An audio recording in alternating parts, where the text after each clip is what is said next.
పరిశుద్ధ బైబిల్ గ్రంథంలో లూకా రాసిన సువార్త 13వ అధ్యాయము. పరిశుద్ధ బైబిల్ గ్రంథంలో కొత్త నిబంధన భాగం నుండి లూకా రాసిన సువార్త 13వ అధ్యాయము 10వ వచనం నుండి 11వ వచనం వరకు చదువుకుందాం. విశ్రాంతి దినమున ఆయన ఒక సమాజ మందిరంలో బోధించుచున్నప్పుడు 18 ఏళ్ల నుండి బలహీనపరచు దెయ్యము పట్టిన ఒక స్త్రీ అచ్చట ఉండెను. ఆమె నడుము వంగిపోయి ఎంత మాత్రమును చక్కగా నిలవబడలేకుండెను. యేసు ఆమెను చూచి రమ్మని పిలిచి, అమ్మా, నీ బలహీనత నుండి విడుదల పొంది ఉన్నావని ఆమెతో చెప్పి ఆమె మీద చేతులుంచగానే ఆమె చక్కగా నిలవబడి దేవుని మహిమపరిచింది. దేవునికి స్తోత్రం. హల్లెలూయా. చిన్న ప్రార్థన. సకల ఆశీర్వాదములకు కారణభూతుడా యేసు ప్రభువానికి వందనాలయ్యా. ఇంతవరకు నేను మిమ్మల్ని స్తుతించి కనపరిచిన స్తోత్రములు, పాటలు పాడాలని కీర్తించి ఉన్నాము. ఆరాధనలో మీరు మా మధ్య ఉన్న తండ్రి మీకు స్తోత్రాలు. మాతో మీతో మేము కలిసి నేను మిమ్మల్తో ఆనందించడానికి సహాయం చేసింది మీకు స్తోత్రాలు తండ్రి. దానికి చెప్పిన సాక్ష్యం బట్టి మీ నామానికి మధ్య తెలుస్తున్నాం ప్రభా. నీ వాక్య ధ్యానం చేస్తుండగా నీ బిడ్డనైనా నన్ను మరుగుపరిచి నీ ఆత్మనాయం నుంచి కూడి వచ్చిన బిడ్డలతోనూ నాతోనూ మీరు మాట్లాడి బలపరిచి మీరు మహిమ పొందమని యేసుక్రీస్తు నామములో ప్రార్థించి అడిగి పొందుకున్నాను తండ్రి. ఆమేన్. దేవుని స్తోత్రం. చదువుకున్న వాక్యాన్ని మనం గమనిస్తుంటే, విశ్రాంతి దినమున ఆయన సమాజ మందిరంలో బోధించున్నప్పుడు 18 ఏళ్ల నుండి బలహీనపరచు దెయ్యము పట్టిన ఒక స్త్రీ అచ్చట ఉండెను. ఆమె నడుము వంగిపోయి ఎంత మాత్రము చక్కగా నిలబడలేకుండాను. యేసు ఆమెను చూచి రమ్మని పిలిచి, అమ్మా, నీ బలహీనత నుంచి విడుదల పొంది ఉన్నావని ఆమెతో చెప్పి ఆమె మీద చేతులు ఉంచగానే ఆమె చక్కగా నిలబడి దేవుణ్ణి మహిమపరిచింది. దేవుని స్తోత్రం. ఇక్కడ 18 ఏళ్ల నుండి ఒక స్త్రీ బలహీనపరచు దెయ్యంతో బాధించబడి ఆమె ఆరోగ్యం పాడైపోయింది. యవనస్తురాలు బలంగా ఉండవలసిన వ్యక్తి కాస్త 18 ఏళ్ల నుంచి వంగి జీవిస్తుంది. అలాగే ఉంటుంది. ఆమె చర్చికి వచ్చింది, అంటే దేవుని మందిరానికి వచ్చింది. ఆ మందిరానికి యేసు ప్రభు కూడా వచ్చారు. యేసు ప్రభు వారు ఆమెను చూచి పిలిచారు, అమ్మాయిల రామ్మ అని చెప్పి నువ్వు లేచి నిలబడమన్నారమ్మా. అప్పుడు దాకా లేవలేదని. ఆమె లేవలేదు కదా, నువ్వు లేస్తావు, ఇది బట్టి పీడిస్తున్న దెయ్యము బయటికి పోయింది అని యేసు ప్రభు వారు ఆమె లేచిన తర్వాత ఆమెను కొట్టి స్వస్థపరిచారు. లేచి ఆమెకు ఆనందంతో దేవుణ్ణి మహిమపరిచింది. దేవునికి మహిమ కలుగుతుంది కాదు, చెప్పకూడదు. దేవునికి స్తోత్రం. రైట్. ఈరోజు మన వాక్యము చాలా ప్రత్యేకమైనది. ఇది అందరూ కూడా గుర్తుపెట్టుకోండి. తర్వాత లైవ్ చూడొచ్చు. రైట్. ఇది నేడు సంఘాల్లో చాలా చోట్ల కనబడతలేదు. సమాజంలో ఉన్నట్టు కొన్ని సమస్యల నుంచి విడిపించాలనే ఉద్దేశంతో దేవుడు నాకు ఇచ్చిన ప్రేరేపణతో ఈ వాక్యాన్ని బోధిస్తున్నాను. దాని జాగ్రత్తగా. మరి పోయిన వారం ప్రకటన చేశాను. అంతకుముందు జరిగిన సంఘటన చెప్తాను. దాదాపు ఒక 20 రోజులు అంత అవుతుంది. 20 రోజులు 15 రోజులు అవుతుంది. ఇక్కడ మన సుధా వారి ఇంటి ఎదురు ఆపోజిట్లోనే ఒక పాప అద్దుకుంటుంది. ఫ్యామిలీ యవనస్తురాలు. ఆమె మేడియా శాంతి. అయితే నాకు ఫోన్ వచ్చింది. వాళ్ళు వేరే సంఘానికి వెళ్తారు.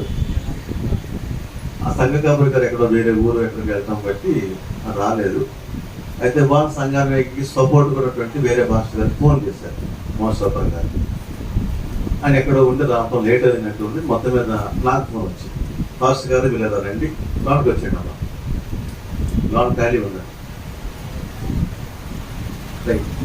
మరి పాస్టర్ గారు ఇలాగా ఒక అమ్మాయికి దెయ్యం పట్టింది కాబట్టి మీరు వచ్చి ప్రార్థన చేయండి అని నాకు ఫోన్ వచ్చింది. వాళ్ళు ఎవరు ఎక్కడికి వెళ్తారంటే ప్రతి తెచ్చుకెళ్తారు, పాస్టర్ గారు అందుబాటులో లేరండి, మీరు రండి అన్నారు. అది ఎవరైనప్పటికీ కూడా మన సంఘమా వేరే సంఘం అనేది మనకు అవసరం లేదు. మొత్తంగా అమ్మాయి బాధపడుతుంది. మరి ఆ అమ్మాయిని మనము విడిపించాలి అని నేను వెళ్ళడం జరిగింది. వెళ్ళిన వెంటనే అక్కడ విన్న స్టోరీ ఏంటంటే భర్త కొంచెం ఆ అమ్మాయి సన్నంగా ఉంది, పెద్ద వాళ్ళకి బలమైన వ్యక్తి ఏం కాదు. వీళ్ళిద్దరు కూడా స్ట్రాంగ్గా ఉన్నారు. అంటే పక్క ఇంకా ఆయన ఫ్రెండ్ ఎవరు ఈ పార్టీ గారు ఇద్దరు కూడా ఉన్నారు.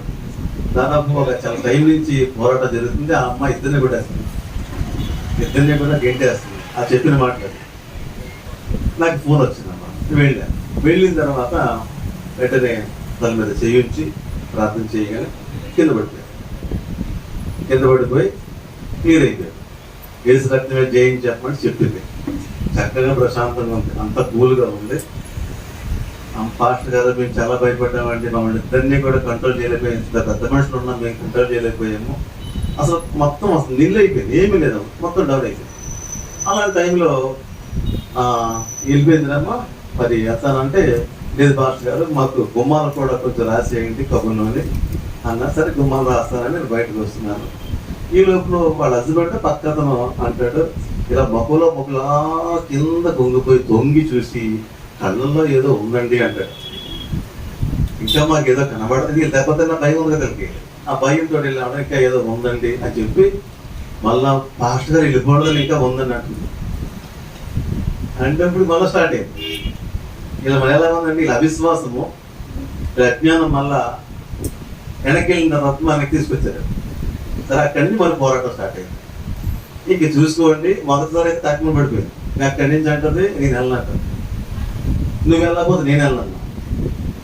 మరి నేను పెద్ద వయసు కదా, నాకు నడుము నొప్పి పూట ఉంది కాబట్టి నేను ఒంగోలేను. ఆమె కింద పడిపోయింది, ఎగలేదు. అప్పుడు ఏం చేయట్లేదు కానీ ఉండిపోయింది, తల వేసి అలా ఉండిపోయింది చాలాసేపు.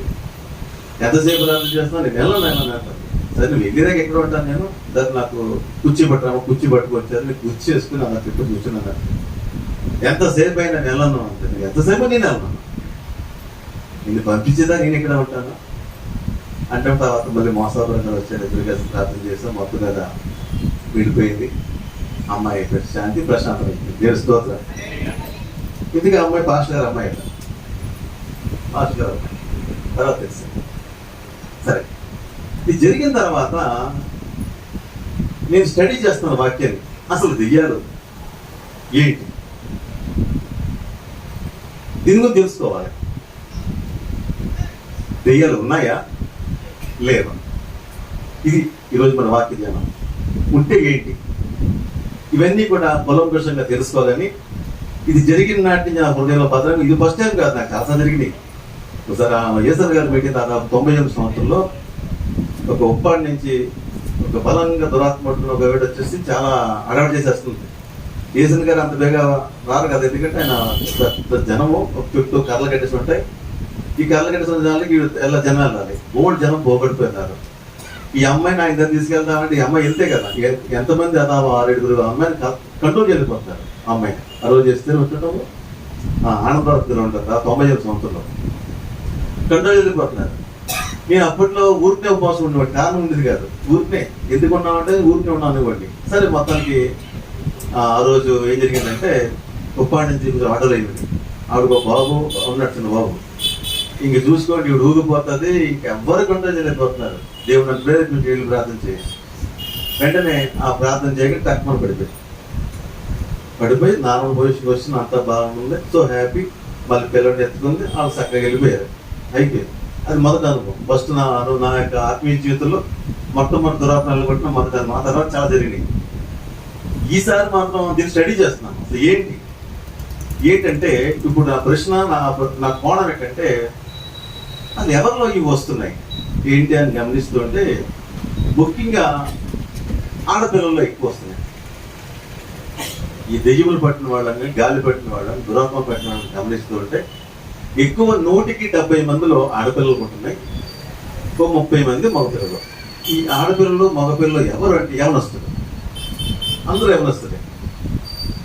ఈ పెద్ద విషయాలు ఎవరు కనబడలేదు నాకు. మీరు గమనిస్తున్నారు లేదా లోకల్లో మీరు గమనించండి, చాలా మంది కాళ్ళకు ఒక నలతాడు కనబడుతుంది. ఇక్కడి నుంచి చూడండి కనబడుతుంటే కాలేజీ పిల్లలు యవనస్తులు కాళ్ళకు ఒక నలతాడు కనబడుతుంది. లోపలికి వచ్చిండి అమ్మ రవి గారు, అమ్మ మీరు ముందుకు వచ్చేస్తే బెటర్. ఖాళీలో 3 కుర్చీలు ఖాళీలు ఉన్నాయి కదా, చోటు ఉంది. దేవున ఇష్టపడు చోటు ఖాళీ దాని ఇచ్చిండ రైట్ రైట్. దేవునికి స్తోత్రం.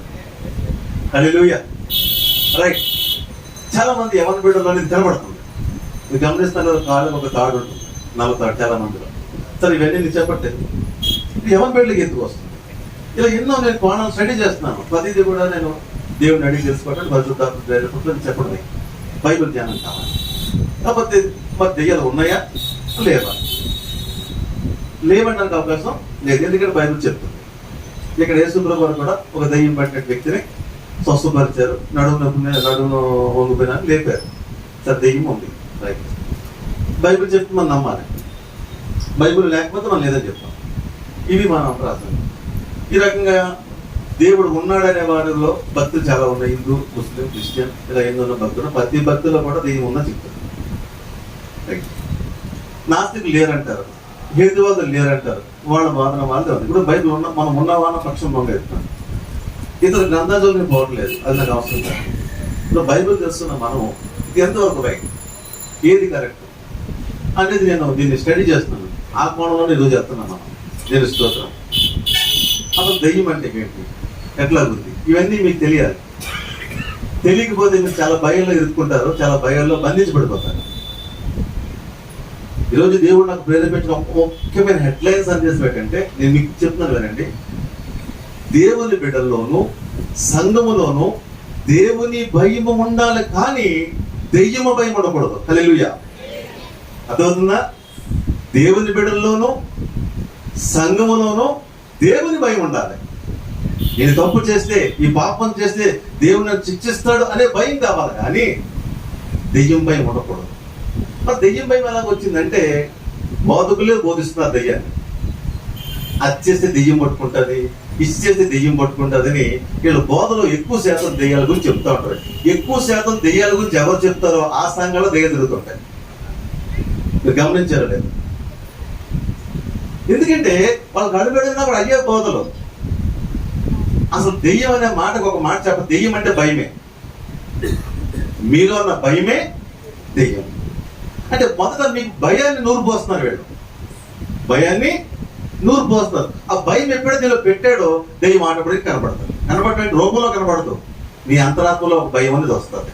అర్థమవుతుందా? ఇది ఎక్కడి నుంచి స్టార్ట్ అవుతుందంటే, వేరు వేరు భక్తులకు చెప్పట్లేదు, నాకు అవసరం లేదు. ఇది దైవ సంఘాల్లో కూడా ఇది పెడుతున్నారు కూడా. అసలు ఈ దెయ్యము ఏం చెప్పాలి నేను చెప్తున్నాను. చాలా సంఘాలకు గమనించండి, నేను ఎవరి గురించి ఏళ్ళు పెట్టి చూపించట్లేదు, కానీ ఇటువంటి బోధలు ఎక్కువ చేయడం వల్ల ఆ సంఘాలు బలహీనమైపోయి సంఘ బిడ్డలు బలహీనమైపోయారు. అర్థమవుతుందా మీకు? ఎందుకంటే మాట్లాడేది అయ్యే విషయాలు వాళ్ళకి. సేవకుడు అదే బోధిస్తాడు, మరి విశ్వాసులు గ్రూప్ అదే బోధిస్తారు. ఇలా ఏమైందంటే బలహీనమైపోయారు. ఇంకొక ఆయన ఉంటాడు, నాకు భలే కోపండం కూరదు, కానీ నాకు ఇష్టం లేని బోధకుడు ఆయన. వాక్యం చెప్తుంది నాలాంటి వినండి, నేను నా మాట చెప్తే అది నా సొంత ప్రసంగం అయిపోతుంది. చదువుకున్నాం కదా, ఏం చెప్తుంది? యోహాను పత్రిక మొదటి అధ్యాయం మనం చదువుకున్నాం కదా, 4వ అధ్యాయం 4వ వచనం మొదటి, ప్రియులారా, అనేకులైన అబద్ధ ప్రవక్తలు లోకంలోనికి బయలు వెళ్ళి ఉన్నారు కనుక ప్రతి ఆత్మను నమ్మక ఆయా ఆత్మలో దేవుని సంబంధమైనవో కావో పరీక్షించుకునుడి. చాలా మంది బోధకులు వచ్చేసారు, దేవుని ఆత్మతో నింపబడ్డారు, దురాత్మతో నింపబడ్డారు, గమనించారు. వాళ్ళ వేదికల మీద పిలుస్తారండి, ఇక్కడ పరిగెట్టుకు వచ్చేస్తుంటారు. ట్రాష్ అది, అదంతా అబద్ధం, నమ్మకండి. షారోన్ గారు ప్రవీణ్ గారి డ్రైవర్ని పేరు ఇంకా మీటింగ్ వెళ్ళక్కర్లేదు. వెళ్తే మీరు ఒక భయాన్ని కూడా తెచ్చుకుంటారంటే దగ్గర కూడా తెచ్చుకుంటారట. మళ్ళీ నా మాట అన్నం వస్తాం. అర్థమవుతుందా? నేను ఎవరికి వెళ్ళదని చెప్పను, చేస్తా. వాళ్ళు ప్రకటించేది అయితే బోధి వ్యాపారం. అది వ్యాపారం అనే మాట నాకు చెప్తాను, బాగా వింటాను. వ్యాపారం అంటే ఎలాగా మీకు అర్థమని చెప్తాను. నేను వర్క్షాప్లో మెకానిక్ పని చేస్తున్నప్పుడు నాకు లలిత సీ ఫుడ్స్ అనే ఒక కంపెనీ ఉంది. ఆ కంపెనీకి వెహికల్స్ ఉండేవి. ఎక్కువ బోట్లు నాకు ఓనర్ ఆయన ఆ కంపెనీ నాకు తీసుకున్నాడు, బళ్ళు మెయింటైన్ చేసేవారు. అందుకే నేను రిపేర్ చేసేవాడిని. వాళ్ళు మాకు బాగా క్లోజ్గా ఉండేవారు అనమాట. ఈయన ఎవరంటే మన జనపూర్ బిజీ టౌన్లోని వడ్సులేరు పోతవేజ్యం అని ఉంది. వీళ్ళు డ్రైవర్ చెప్పాడు, మా ఓనర్ గారికి బోట్ల మీద వచ్చే ఆదాయం అంటే ఆ అక్కడ వచ్చే ఆదాయం బాగా ఎక్కువ ఉండాలి. ఎక్కడ వచ్చే ఆదాయం ఏంట? భూత వైద్యులో వచ్చే ఆదాయం చాలా ఎక్కువ అండి. రోజుకి వేలలో చెప్పాడండి. మీరు చెప్తే ఆశ్చర్యం, చెప్పడం అవసరం. చాలా వేలు, 25,000 పైన ఒక రోజులో ఆదాయం. అంత ఆదాయం వేయడానికి ఆ రోజు ఏంటి ఆదాయం ఎట్లా ఆయన చెప్పాడు. నేను ఆయనతో మాట్లాడుతున్నప్పుడు ఈ ట్రిక్ చెప్పంటారా? పబ్లిసిటీ ట్రిక్, వ్యాపార ట్రిక్ ఇది. నీ గాలి పట్టింది, దురాత్మ పట్టింది చెప్తాడు, నీ ఫీలింగ్స్ బట్టి చెప్తారు. నువ్వేం చేయాలంటే నిమ్మకాయలు, కుంకుమ, పసుపు, ఎండుమిరకాయలు, జుట్టు అవి కలిపేసి నలుగురు నడిచే 4 రోడ్ల దారిలో వేసేయి. ఇది పట్టింది పోతుంది, తొక్కును పట్టుకుంటుంది అంతే. నువ్వు రిలాక్స్. మానవుడు స్వార్థపరుడు కదా, నేను బాగుంటే చాలు, ఎదురు పాడైపోయినా పర్లేదు. ఇదే కదా మనస్తత్వం. వెంటనే ఏం చేస్తారంటే ఈడ పని చేస్తాడనమాట. ఆయన గురువు గారు చెప్పినంత ఇటు పాటించేసి 4 రోడ్ల మధ్యన వేస్తాడు. మీరు గమనించండి, మన రోడ్లన్నీ ఎప్పుడు ఇవే ఉంటాయి కదా. ఇది టిక్ చెప్తానండి. ఇప్పుడు ఇది ఏం చెప్తారంటే ఫస్ట్ నువ్వు ఎక్కడో తొక్కావు అంటాడు. నాకు ఇలా ఉందండి పరిస్థితి అని అనుకో, నువ్వు ఎక్కడో ఏదో తొక్కావు అంటాడు. తొక్క చోటు ఎక్కడ ఉంది? తొక్కించి తేలే కదా, వేయించి తేలే కదా. వేయించి తేలే, తొక్కేమని చెప్పేది, తొక్కేమని చెప్పిన తర్వాత సొల్యూషన్ చెప్పేది, సొల్యూషన్కి వెయ్య. ఎంత చాలా ఏదైనా పబ్లిసిటీకి డబ్బు ఖర్చు పెట్టాలండి. ఖర్చు పెట్టలేని పబ్లిసిటీ ఇది. మీ భయాన్ని ఆధారంగా చేసుకుని లోపల చాలా మంది బతికేస్తారు. వాళ్ళ సేవకులు బయలుదేరారు. మీ భయమే దెయ్యం అంతే. ఇంకా చాలా చెప్తాను నేనండి. కాబట్టి నేర్చుకోండి.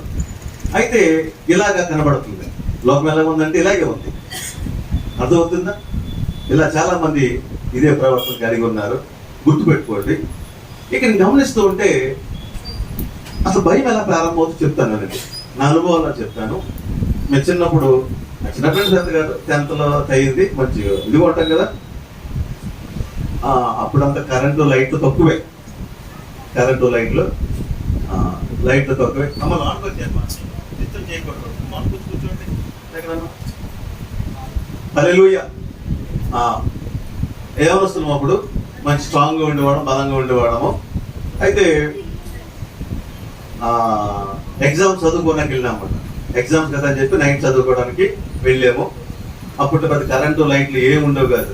అలాంటి టైంలోని ఏం జరిగిందంటే, రోజు మా ఇంటి దగ్గర నుంచి ఈ చదువుకునేటువంటి ప్లేస్ ఎక్కడంటే ఆ సెట్టిపల్లి రామాలయం అంటే రామాలయం దగ్గర గురించి చదువుకునేవాడు.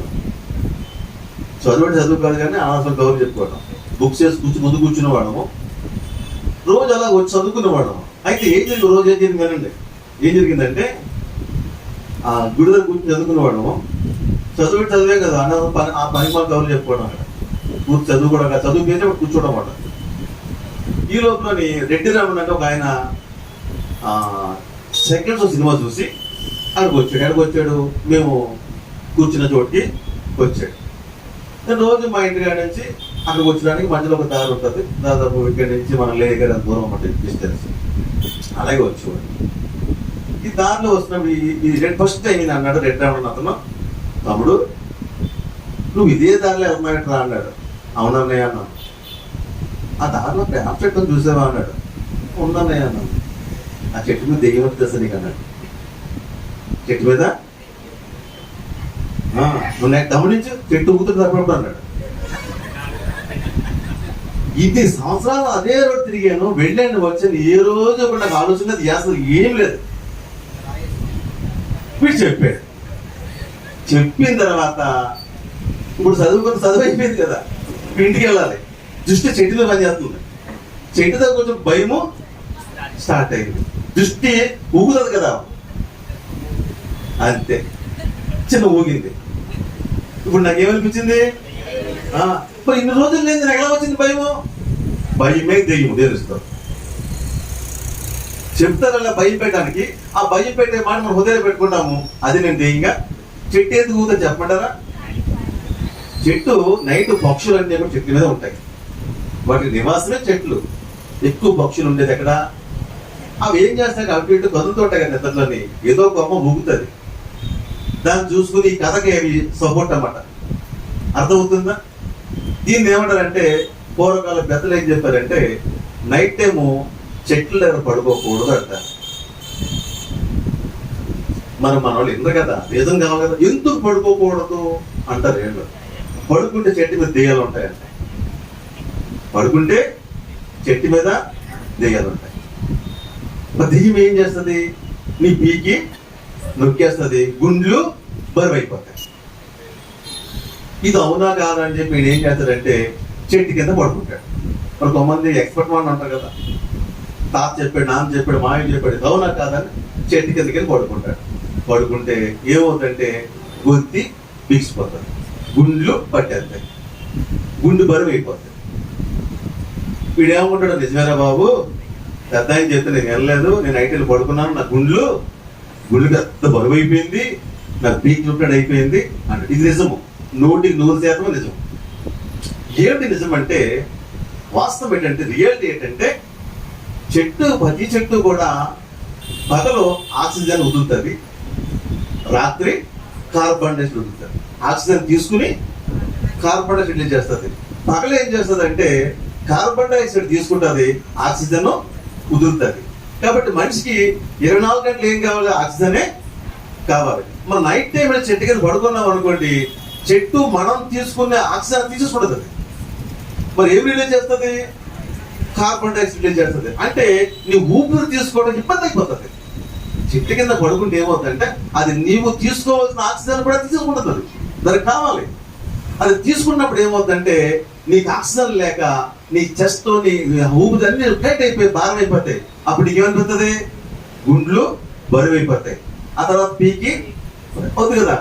ఇప్పుడు ఇంకేం చెప్పాడు ఆయన ఆ చెట్టు మీద, ఏది కరెక్ట్, సైంటిఫిక్ కరెక్టా, వాడు చెప్తుంది కరెక్టా? ఇప్పుడు ఇదేం చెప్తాడు, ఆ చెట్టు మీద దెయ్యం ఉందా అంటే. సో లోకంలో ఇలాగా దెయ్యాల కథలు ఎక్కువైపోయినాయి. అందుకే మనిషి అడుగడుగునా దెయ్యం అంటే భయపడతాను అంటే వారి జీవితంలో 10 దాన్ని దెయ్యంతో ముడిపెట్టుకుంటున్నారు. అందుకే ఈ వ్యాపారం చేసేవాడు వ్యాపారస్తులు బోర్డు పెరిగిపోయినాయి. ఆ పక్కన కూర్చుంటాడు, పెట్టేసుకుంటాడు, ఇలా తాళ్ళు కడతాడు, ఈ చెవులో చెప్తాడు, బుక్ తిరిగేస్తాడు, ఇది కట్టేస్తాడు. అంతే, నీ ధైర్యం అంతే, ఏమి లేదు. మీకు చెప్పాలంటే ఒక మాట చెప్తాను. ఒక అబ్బాయి అట ఆ పరుగుల పందులో పరిగెడుతున్నాడు, చాలా బాగా పరిగెడుతున్నాడు. కానీ అతనిలో భయం ఏంటంటే పరిగెట్టేటప్పుడు పక్కన చూస్తుంటాడు, నాకంటే అప్పుడు బాగా పరిగెట్టేస్తున్నాడు అని. ఎంత దూరంలో ఉన్నాను వెనక్కి తిరిగి చూసినప్పుడు ఈ అబ్బాయి స్లో అయిపోతున్నాడు, ఆ అబ్బాయి పరిగెట్టేస్తున్నాడు. అలా 2-3 సార్లు ఫస్ట్ రావుతున్నాడు కాస్త పడిపోయాడు, అదే వెళ్ళలేకపోయాడు.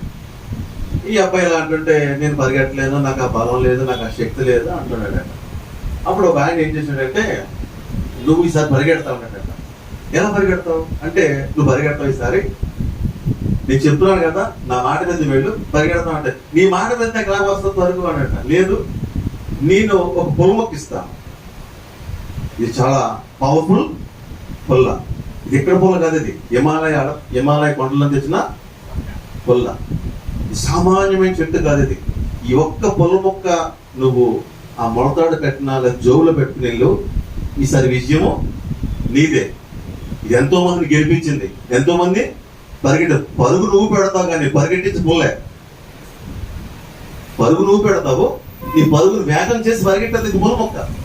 కాబట్టి ఈ పుల్లను మొత్తం జాగ్రత్తగా పెట్టుకోనంటే ఇక చూసుకోండి, ఆహా ఈసారి నాకు ఈ పుల్ల గొప్ప విజయము ఇస్తుంది. ఎవడు పరిగెట్టినా నా పక్కన ఎవడు ఏమైనా సరే ఏమీ చూసుకోను, ఈసారి నాకు ఏం తోడుంది, ఈ పుల్ల మొక్క తోడుందని భద్రంగా పక్కన అడుగుని జోబులో పెట్టుకుని అంతే పరిగెట్టాడంట. ఆ పరుగు దేపకి వెళ్ళి గెలిచేసాడు, విజయం సాధించేసిన తర్వాత ఆ గురువు గారు చెప్పాడంటే, సార్ సూపర్ అండి, ఈ పుల్ల మొక్క నాకు తెచ్చిచ్చారు, మీరు నాకు ఎంతో మేలు చేశారు, మీరు రుణం తీర్చుకోవాలని ఎంత ఖరీదని చెప్పండి, ఇది హిమాలయ పర్వతం వచ్చింది కదా, దీన్ని నేను ఎంచుకుంటాను కాబట్టి దాన్ని అని చెప్తాడు. ఒక పిచ్చోడా, అది హిమాలయ పర్వతం కాదురా, అది ఆ చెట్టు పుల్ల మొక్క, ఆ చెట్టు పుల్ల మొక్క. అది నీలో ఒక భయం నడుస్తుంది, నీలో అవిశ్వాసం నడుస్తుంది, నీలో ధైర్యం కోల్పోతున్నావు నువ్వు.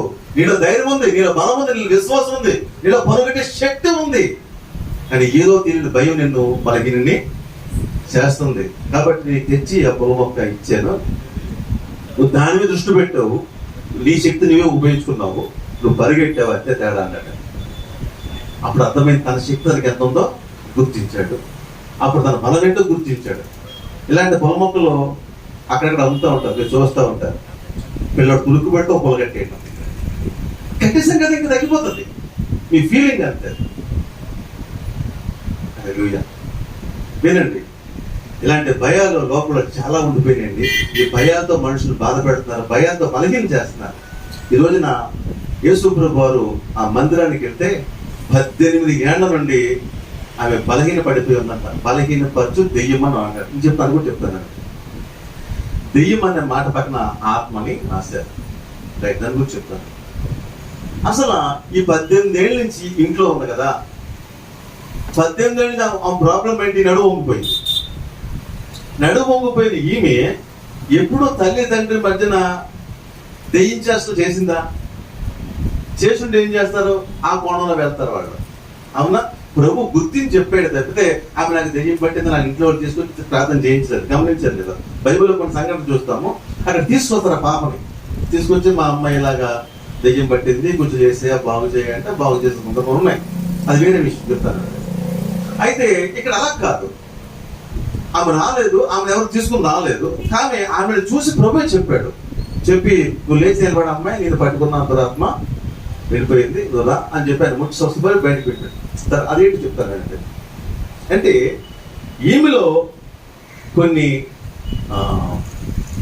భయం అనే మాట, దెయ్యం అనే మాట భయమే కదా, కొన్ని భయాలు ఉన్నాయి ఈమెలో, కొన్ని భయాలు ఉన్నాయి. ఈ భయాలు అంటే ఇప్పుడు 7 దురాత్మలని చెప్తున్నారు. నేను చెప్తాను, ఇవాటి చెప్పుకొస్తాను, టైం లేదు వాస్తవానికి. ఒకటి చెప్తానండి, ఈరోజు ఎన్ని లక్షణాలు చెప్తాను కదా. ఈ బైబిల్ అనే మాటలో దురాత్మలు ఎన్నంట దెయ్యాలంటే ఏంటంటే, అనుమానం ఒక దెయ్యం. ఇంత చెప్పుకొచ్చాం కదా, భయం అనేది ఒక దెయ్యం. అర్థమవుతుందా? అప్పుడు దాకా వెళ్ళొచ్చేవాడు నాకేం భయం లేదు చెప్పకన్నా భయం పడుతుందా లేదా? రోజు తొక్కేసి వెళ్ళిపోయాడు, ఏం లేదు అది చెప్పాడు, అక్కడ తొక్కేవాలంటే అక్కడి నుంచి భయం పట్టుకొచ్చింది. అర్థమవుతుందా? కాబట్టి ఇది భయం పెట్టి భయంతో వచ్చేది ఒక దెయ్యం. అర్థమవుతుందా? భయం ఆ దెయ్యం కాదు, నేను భయమే. మాకు భయం పోవాలంటే నేను ముగింపు చెప్తాను. అర్థమవుతుందా? కాబట్టి భయము ఒక దెయ్యం. ఫస్ట్ పాయింట్ ఏంటి? ఫస్ట్ ఏంటి? భయమే దెయ్యం. భయమే దెయ్యం. రైట్. రెండవది ఏంటంటే అనుమానము ఒక దెయ్యం. అనుమానము ఒక దెయ్యం. ఇది చాలా మందిలో ఉంటుంది. అనుమానం, అన్ని అనుమానాలు. ఈ అనుమానం అనేది చాలా భయంకరమైనది. అనుమానము పెనుభూతం అంట. అనుమానము పెనుభూతము. అర్థమవుతుందా? నేను మా అమ్మాయి వ్యాక్సిన్ వేయించుకోవడానికి తీసుకుని నేను టీమ్ హాస్పిటల్కి వెళ్ళాం. టీమ్ హాస్పిటల్లోని అక్కడ పెద్ద ఫ్లెక్స్ బోర్డు పెట్టాడు. ఏంటంటే ఒక ప్యాకేజీ పెట్టాడు, 999 రూపాయలకే ప్యాకేజీ. ఏంటంటే హార్ట్ చెకప్ ప్యాకేజీ. ఇది 5-6 టెస్టులు రాశారు. ఈ మామూలుగా ప్యాకేజ్ అయితే 2-3 వేలు ఎంత ఉంటుందట. ఈ స్పెషల్ ప్రోగ్రామ్ ఏంటంటే ఇది ఏం పెట్టంటే హార్ట్ ప్యాకేజీ పెట్టాడు. 9 పెడితే మరి మాకు వెయిటింగ్ వచ్చారు. ఆ బోర్డు కళ్ళ ముందు కనపడి చూస్తూ ఉంటాం కదా. చూస్తామంటే సరే 50 దాటినాయి కదా, చెక్ చేసుకుంటే బాగుంటుందేమో అనిపించింది. సరే ఎంత ఏంటని చూస్తున్నా అదే రేట్ అన్నది. ఓకే. అప్పుడు నాలో ఉన్న ఆత్మ నాకు చెప్తుంది, నువ్వు బాగున్నావు, యు ఆర్ రైట్, నీ హార్ట్ బాగుంది, నువ్వు బాగున్నావు, నువ్వు హెల్తీగా ఉన్నావు, నీకేం కాదు, అది నీకు అవసరం లేదు. దేని స్తోత్రం. ఈ ధైర్యము ఈ కాంతి నీకు రావాలి. దేని స్తోత్రం. ఫ్రీగా వచ్చేస్తే చెకింగ్ వెళ్ళిపోతే వాళ్ళు 100 చెప్తారు అక్కడ. అప్పుడు దాకా స్ట్రాంగ్ ఉన్న నువ్వు అన్ని టెస్టులు చేసిన తర్వాత ఇది కొంచెం మీలో ఇది తేడా ఉందండి అంటే చాలు, నేను క్లాసులో తగ్గిపోతున్నాను, స్టీరింగ్ పట్టుకోలేకపోతున్నాను, అందరూ ఫ్రీగా తిరిగేసావే, టెస్ట్ చేసేదో చెప్పాడు అంతే. వాడికేంటి నీకు ఆధార్ కార్డు ఉందా అంటాడు, ఉందా అంటాడు, వైట్ రేషన్ కార్డు ఉందా అంటాడు, ఆరోగ్యశ్రీ ఉందా అంటాడు, ఉందంటాడు అంతే. ఇప్పుడు ఏంటి, నువ్వు రూపాయి కట్టక్కర్లేదు, ఆపరేషన్ ఏం చేస్తానంటాడు. మనం హ్యాపీ కదా, అబ్బా ఇంటికి వచ్చి ఆపరేషన్ అంట, డబ్బులే కట్టక్కర్లేదంట, కట్టక్కర్లేదంట, ఆయన చేస్తారంట, కొంచెం చూడ ఆపరేషన్ చేసి డబ్బులు అంటే బదులు నొప్పుతో నువ్వేడుతావు. అర్థమవుతుందా? లేని జబ్బు తెచ్చుకుంటావు నువ్వు. అక్కడి నుంచి ఏం చెప్తావంటే ఏదైనా మొయ్యమంటే ఈ ఆపరేషన్ అయింది కదండి నాకు, ఇది మొయ్యలేనండి, ఇది తీయలేనండి, ముందే బాగున్నావు నువ్వు, ఇప్పుడు తెచ్చుకున్నావు కొని, అన్నిటిని ఏకీభవించి మాట్లాడుతుందండి. నువ్వు స్ట్రాంగ్ గా ఉండి కూడా నీకు ఎందుకు ఆలోచన? చాలా మందికి ఫీలింగ్, అనుమానం. బయటికి వెళ్తాను కానండి, దాంట్లో హార్ట్ అటాక్ వస్తే ఏంటి పరిస్థితి? హార్ట్ అటాక్ వస్తే ఏంటి పరిస్థితి? అప్పుడు నేను ఏమైపోవాలి? ఏమైపోతా? ఏమీ కావాలి. ఇప్పుడు హార్ట్ అటాక్ వచ్చిందో జోలో ఫోన్ నెంబర్ పెట్టుకోండి, ఎవరిలో ఫోన్ అప్పుడు ఎవరో ఫోన్ చేయకపోతే ఏంటి? నన్ను ఎవరు పట్టించుకోకపోతే పరిస్థితి ఏంటి? అనుమానం, ఏమైపోతాను? సరే కూడా ఎవరైనా తీసుకెళ్ళవా అంటాం. ఈ తీసుకెళ్ళినాడు గుబుకి బయట దిగి ట్రైన్ దిగాడు అనుకోండి, ఆడ మధ్యలో ట్రైన్లో బయట ఉండిపోయాడు, నేను ముందుకు వెళ్ళిపోయాను. ఇప్పుడు నేను అప్పుడు ఆడు కూడా లేకుండా పోతాను కదా, అన్ని అనుమానాలే. ఇంకా బతుకంత అనుమానంతో మహాప్రభావం అర్థమవుతుందా? అనుమానం ఒక దెయ్యం. భర్త మీద అనుమానం, నా భర్త మళ్ళీ అందంగా ఉంటాడండి, అందరూ ఆయన చూస్తుంటారండి. నీ భ్రమ అంతే. నీ భర్త నీకు నచ్చిండే ఎవరు నచ్చట్లేదు. నీ భర్త నీకు అందగాడేమో కానీ ఎవరికి అందగాడేం కాదు, ఇది నీ ఫీలింగ్ అంతే. మా ఆయన అందరూ చూస్తున్నారు, 9 కిటికీలో చూసుకుంటారు, అర్థం చూసుకుంటారు, ఏమనుకుంటారు నువ్వు అంటే ఇక చూసుకుని నీలో లేని ఒక దురాత్మ ఉందండి. చెప్తాను కదా, క్లాస్ చెప్తాను. ఓహో, ఈ అమ్మాయిల అనుమానంగా బాగుంది కాబట్టి దీన్ని తీసుకురావు, దీన్ని డెవలప్ చేస్తాం. డెవలప్ ఇక చూసుకుని నీ దృష్టి అంతా కూడా దేవుని మించిపోతుంది, భక్తి మించిపోతుంది, ప్రార్థనలోంచి పోతుంది, అన్నీ పోయి నీ దృష్టి ఏముంది? అనుమానం మీద కేంద్రం చేస్తుంది. దురాత్మ చేసి కాన్సన్ట్రేషన్ పక్కన చూస్తుంది. సాధారణంగా నవ్వుతుంటామండి. నీకు ఎప్పుడైతే అనుమానం పొంది వచ్చిందో అటు నవ్వాడు కదండి, ఆమె చూసి నవ్వాడు ఈయన. ఇది కొందరిలో. ఇక చూస్తే పురుషుల్లో మా ఆవిడ అందంగా ఉంటుంది, అందంగా ఉన్న పైన ఎందుకు చేసుకోవాలి? అసలు పెళ్లికి ముందే నాకు అందగత్తి కావాలి, తెల్లగా ఉన్నది కావాలంటావు. పెళ్ళి అయిన తర్వాత నేను నల్లగా ఉన్నానండి, అప్పుడు తెల్ల పట్టు పోవడం అని చూస్తాను. నీకు ఎందుకు అసలు? నల్లగుణం చేసుకో, గొడవ ఉండదు. తెల్లమని చేసి గొడవ ఉంటుంది. ఎందుకు వచ్చిన పొరపాట్లు? పెళ్లికి ముందు అందగాడు కావాలి, అందగత్తులు కావాలి, పెళ్లి అయిన తర్వాత అనుమానాలు. ఈ అనుమానం మంచిది కాదు. నీ భార్యను ప్రేమించు. నీ భర్తను ప్రేమించు. ప్రేమ చాలండి, ప్రేమ బలమైన బంధం, అది అంతకుమించి మరొకటి ఏమీ లేదు. అనుమానం పక్కన పెట్టు, నీ భర్తను ప్రేమించు, నీ భార్యను ప్రేమించు, నీ అనుమానం పక్కకు పోద్ది అంతే. అనుమానించి వేధించి ఉన్న ప్రేమను పోగొట్టుకున్నావు అంతే. రోజు నీ భార్య అనుమానంతో కూర్చుంటే నీ భార్య ప్రేమించే భార్య నిన్ను ప్రేమించదు. అప్పుడేమో కూడా నా అనుమానం కరెక్ట్ అయిందండి, అందుకే నన్ను పట్టించుకోవడం మానేసింది. నేను పట్టించుకోవడం కాబట్టి నువ్వు అనుమానించిన బట్టి రోజు పెట్టే శోధన, దాన్ని ఏమన్నారంటే టార్చర్ తట్టుకోలేక మాట్లాడితే భయం. ఏమలా నా భయం? మౌనంగా ఉంటే అదో నాతో మాట్లాడదు. మనం మాట్లాడితే మాటల్లో తప్పులు ప్రతిదానికి. దీనికి కారణం ఏంటి? అనుమానం అనేది ఒక దయ్యం.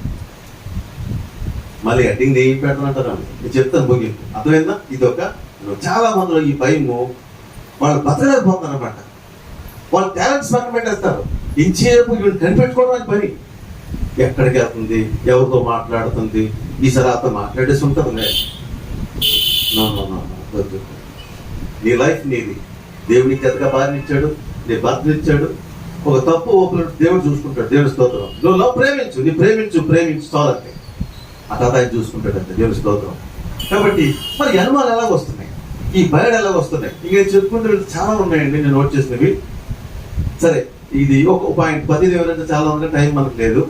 ఇంకొకటి దేగట్టే దురాత్మ కోరికలు.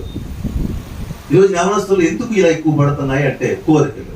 ఏమి కోరికలు అంటే కోరికలు కూడా దిగలే, దురాత్మ కోరికలు. ఏంటి కోరిక? మొదటి కోరిక ఏంటి? లోకంలో పాపం వచ్చింది, ఆ పండును తినాలనే కోరిక. తినకూడదు దాన్ని తినాలనిపించేది కోరిక. ఏంటి? అది పెద్ద పాపం కోరిక. ఆ కోరిక ఉంది. ఆ కోరిక ఏం చేసిందంటే ఒక రోజున ఆ కోరిక మీద ధ్యాస పెట్టుకుంది. కాబట్టి ఇలాంటి కోరికలు నీ జీవితాన్ని ఏం చేస్తాయంటే నేను బలహీనపరుస్తాయి. మనకి ఎక్కడ ఉంటుంది అంటే అంత మేడ కట్టుకోవటం, మనకు అవుద్దా, అలాంటి చర్య కొట్టుకోగలుగుతున్నా, అలాంటి నగరం చేసుకోగలుగుతున్నా, అలాంటి కారణం తిరగదు. ఇలాంటి కోరికలు ఎందుకండి? హ్యాపీగా నడుచుకుంటూ పోతావుదా? కోరికలు గుర్రాలు అయిపోతున్నాయి అన్నమాట. ఈ కోరికల్లో నువ్వు బంధించబడిపోతున్నావు, నీ వ్యక్తిత్వాన్ని కోల్పోతున్నావు. కోరికలు ప్రధానంగా చేసుకోవడం, ఆ కోరికల్లోంచి దురాత్మ వస్తుంది, నేను కోరికల్లో బంధిస్తుంది, ఆ కోరికల్లోంచి పాపం చేయిస్తుంది. అర్థమవుతుందా? కోరికలు పాప సంబంధమైన కోరికలు. ఈ కోరికలు ఎలా వస్తున్నాయంటే లోకాన్ని చూసి ఈ రోజుల్లో మరీ ఎక్కువైపోయింది. ఎందుకంటే సెల్ ఫోన్లో రకరకాల ఆశలు రేపేస్తున్నాయి. దాంతో కోరికలు మనుషులు దూరంగా తీసుకొచ్చేస్తున్నాయి. అది తినాలి, ఇది చూడాలి, ఇది అనుభవించాలి, అక్కడికి వెళ్ళాలి, ఇక్కడికి వెళ్ళాలి. ఈ కోరికలు నీలో ప్రవచించడం వలన ఆజ్ఞను మీరుతో అధికమం చేస్తూ పాపం చేయడానికి దారి చేస్తుంది. కాబట్టి కోరికలు ఒక దురాత్మ ప్రతినించే దయ్యం. రైట్, ఇంకా నేను ముందుకు వెళుతున్నాను. ఇక అది చెప్పడానికి చాలా ఉంది, ఒకటి కాదు. ఆ తర్వాత ఇంకా మనం చూసుకుంటూ ఉంటే కొంతమంది జీవితంలో గతంలో జీవించిన ఒక కోరిక, గతంలో జీవించిన ఒక దురాత్మ. ఒకప్పుడు అంటే మా నాన్నగారికి 10 ఎకరాలు ఉండేదండి. ఆ 10 ఎకరాలు ఇచ్చాడు. ఇప్పుడు నువ్వేంటి నీ భవిష్యత్తు ఇది చూసుకోరు. మా నాన్నగారు 10 ఎకరాలు అంటే ఇప్పుడు ఒక్కొక్క ఎకరం చేస్తే మీకు అండి 2 కోట్లు అండి. ఆ 10 ఎకరాలు అమ్మకపోతే మా నాన్నగారు ఏంటి 20 కోట్లు. మేమేంటి గతం జరిగిపోయింది, ఆ ఓడిపోయింది, పోగొట్టుకున్నది. అప్పుడు ఆయన చేసుకోకపోతే నా బ్రతుకు ఇంకోలాగా ఉండండి. ఆ రోజు ఒకటేసారి బుర్ర అంతే, ఈ చేతిలో పడిపోయాను, నా బ్రతుకు నరకం అయిపోయింది. జరిగిపోయిన ఏం మార్పు చేయలేదు కదా. కాబట్టి ఇట్లా చాలా మంది జీవితం గతంలో జీవిస్తూ ఉంటారు. ఇది చేయకు కూడా నేను అప్పుడు చదువుకుంటే బాగుండు, చదువుకోలేకుండా మంది బాగుపడడం చాలా మంది ఉన్నారు కదా. చదువుకోలేదు, అయిపోయింది. ఇప్పుడు నువ్వేం చేస్తావు ఆలోచించు. ఉద్యోగమో వ్యాపారమో ముందు కష్టపడడం ప్రయత్నం చేయి. కష్టపడ్డాడు అక్కడే కూర్చుంటాడు, గతం గురించి ఆలోచిస్తూ ఉంటాడు. జరిగిపోయిన దాని గురించి ఆలోచించుకొని చాలా మంది చింతించి, అంటే ఇది ఎంతంటే ఎందుకు చెప్తానంటే,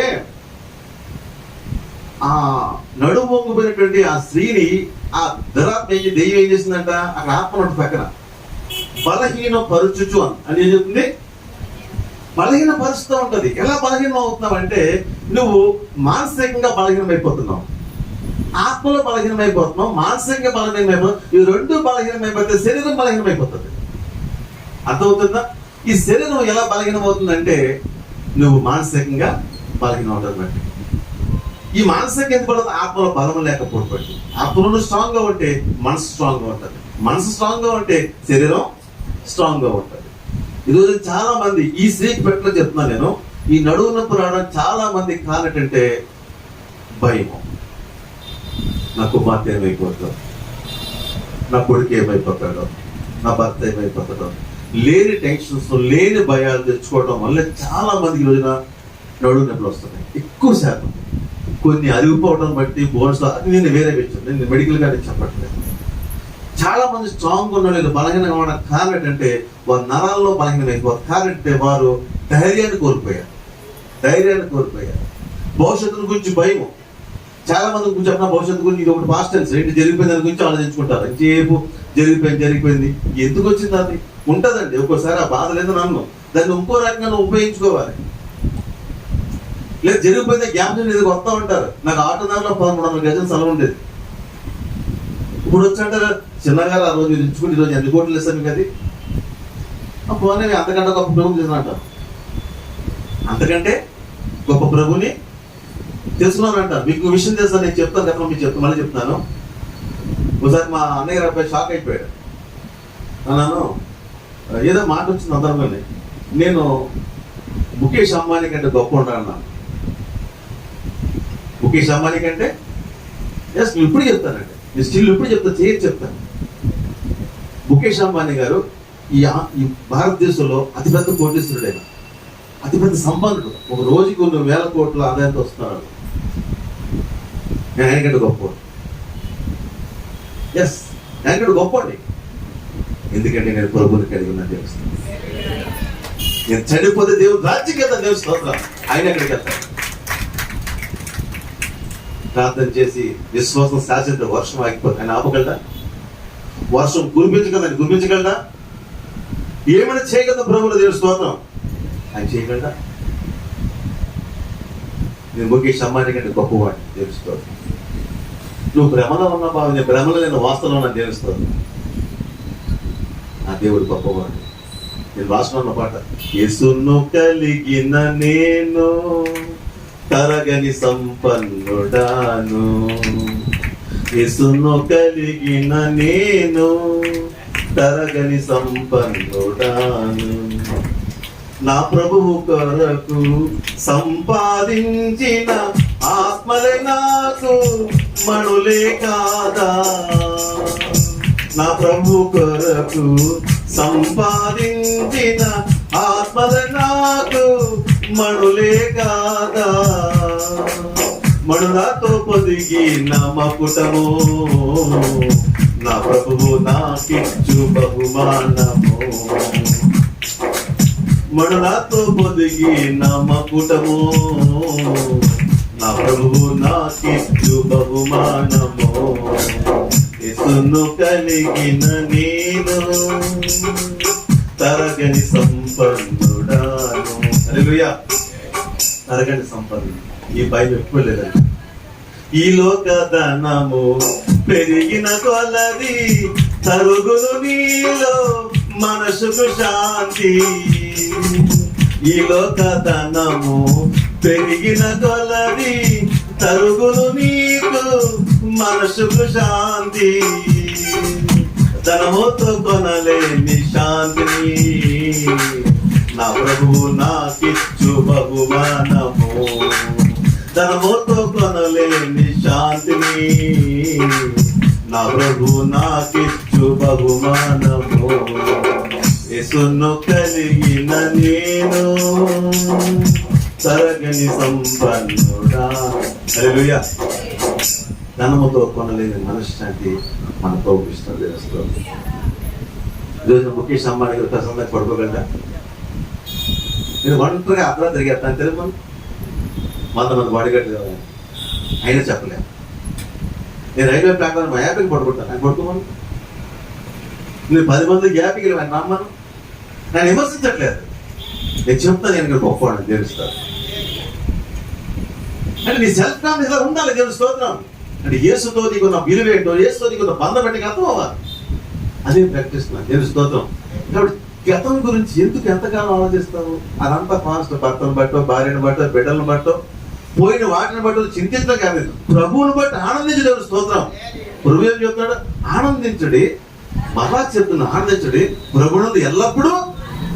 అది మనకు ఆస్తి, అది మనకు ఆనందం తప్పి ఈ లోపల దేనిలో ఎక్కువగా చేసుకుంటే దుఃఖం వస్తుంది నీకు. ప్రభువుని ఎక్కువగా చేసుకో. దేవుని స్తోత్రం. కాబట్టి గతం గురించి ఆలోచించే ఒక దురాత్మ ఉంటుంది. అది నేను బలహీనపరుస్తూ ఉంటాను. నువ్వు ఫ్యూచర్లో నీకు ఏమి చేయకుండా చేస్తుంది అది. నువ్వు పోకూడదు నథింగ్. నువ్వు పోకూడదు కొంచెమే. నువ్వు చేయవలసింది చాలా ఉంది.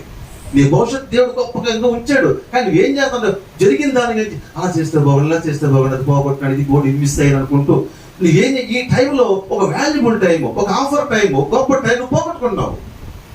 విడిచిపెట్టాయి. ఆ గతం గురించి ఆలోచించి ఆ మనస్తత్వాన్ని, ఆ బలహీనతను జయించని రోజున దేవుని స్తోత్రము. అది కూడా ఒక దురాత్మ. అంటే ఈ బలహీనపరచు దురాత్మ ఏం చేసిందంటే ఈ ఆమెను నడుము ఒంగిపోయేలాగా చేసి కట్లమాట ఎన్ని కూడా కట్టేసి ఎన్ని కూడా అర్థమవుతుందా?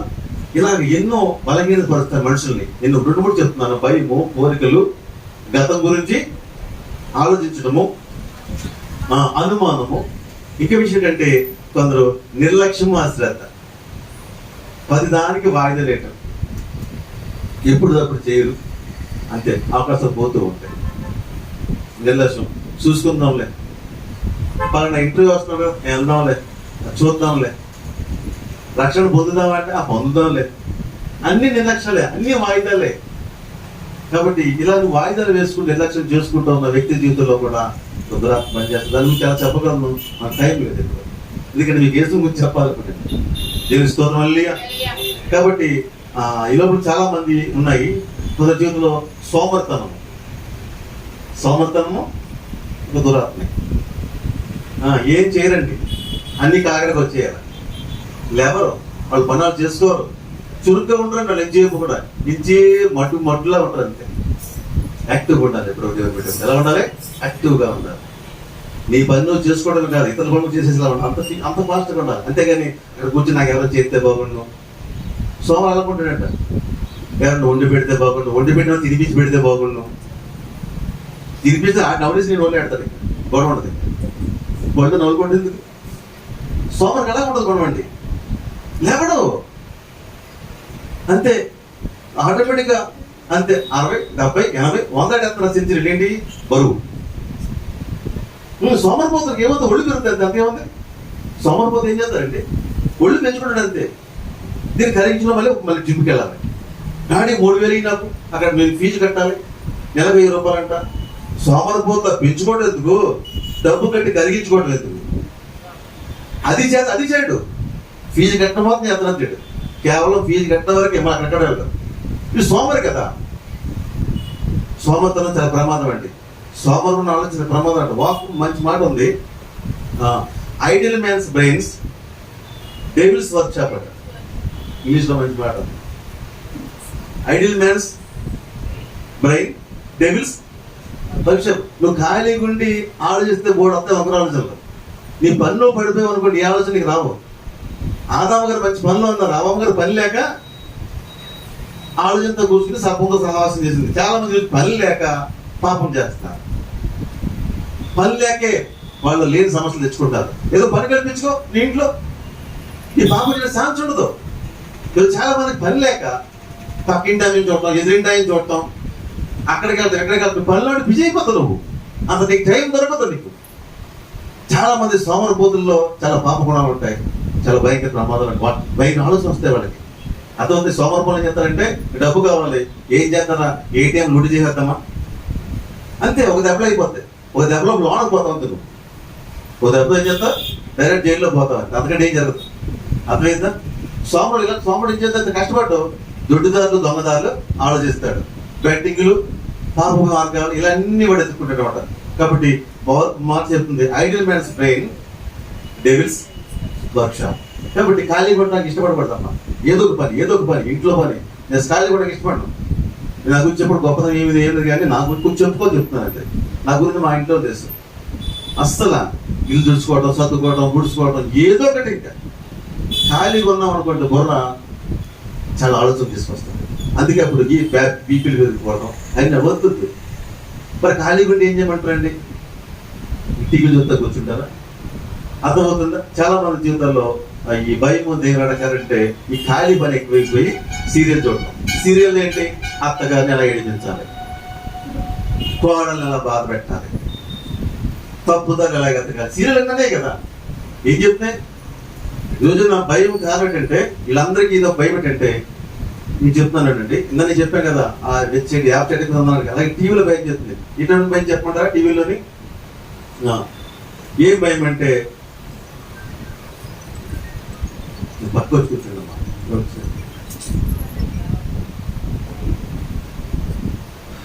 హల్లెలూయా. మీ అందరికీ కొంచెం తెలిసి ఉండొచ్చు, ఎందుకంటే అప్పుడప్పుడు ఎక్కడొక్కడ చూస్తూ ఉంటారు కదా. రైట్, వినండి.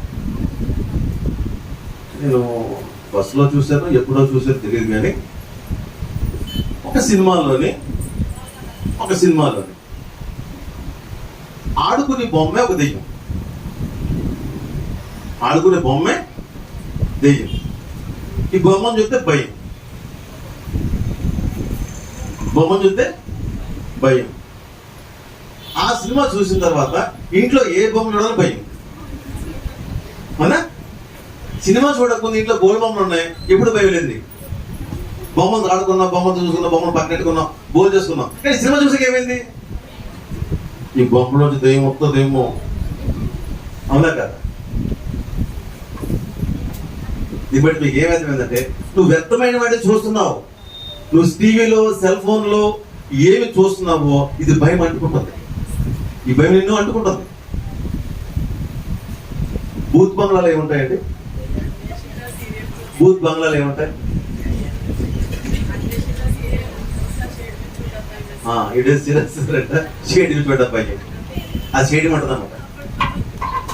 ఓకే, బూత్ బంగ్లాలు ఏముంటాయి చెప్పాలి. ప్రశ్న, బూత్ బంగ్లాలు ఏముంటాయి?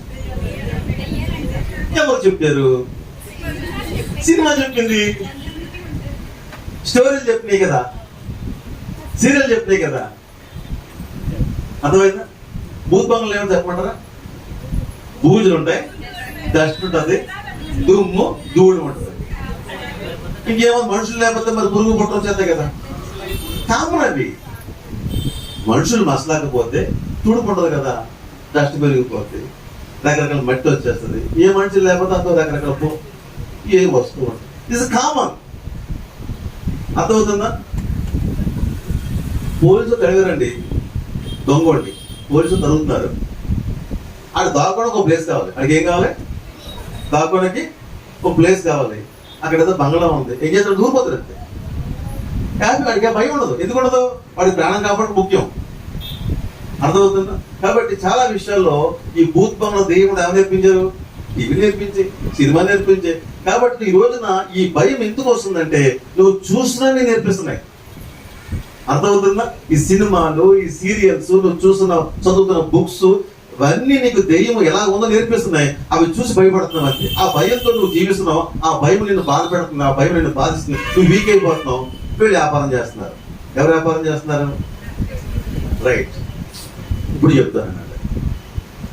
ఇప్పుడు శాంతి, మన దెయ్యం పెట్టి చెప్పాను కదా, అమ్మ వెళ్ళాం కదా. ఇప్పుడు ఈ అమ్మాయిని పట్టుకుని ఇప్పుడు ముందు ప్రశ్నలు ఇస్తారు, నాకు తెలియదు. ముందు స్టోరీ జరిగిపోయింది.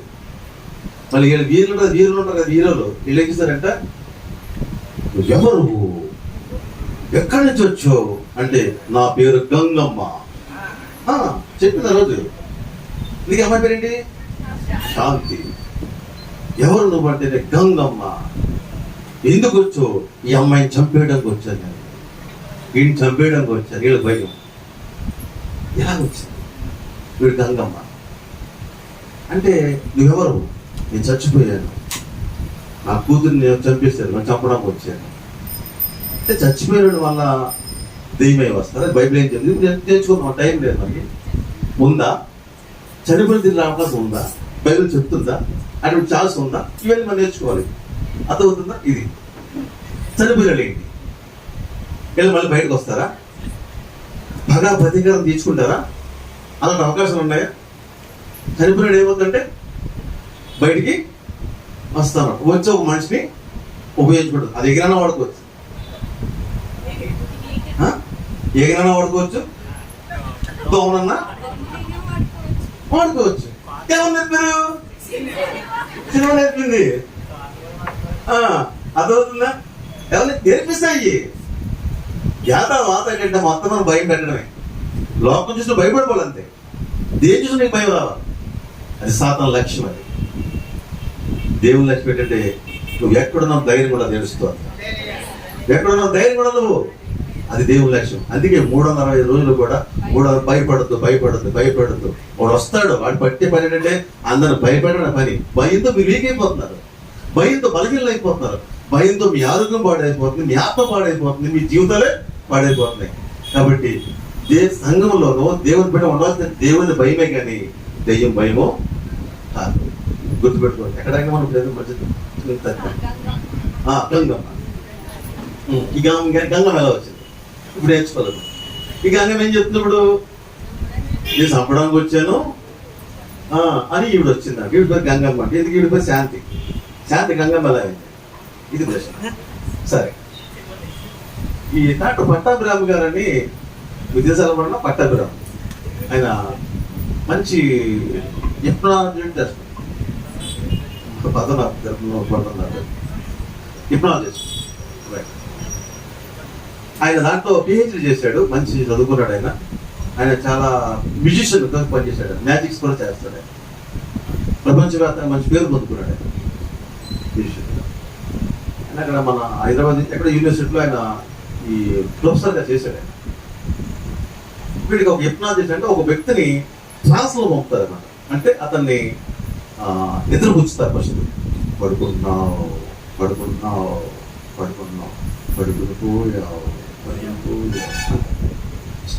చేయట్లేదు, అది చేస్తా. మీరు పడుకోకుండా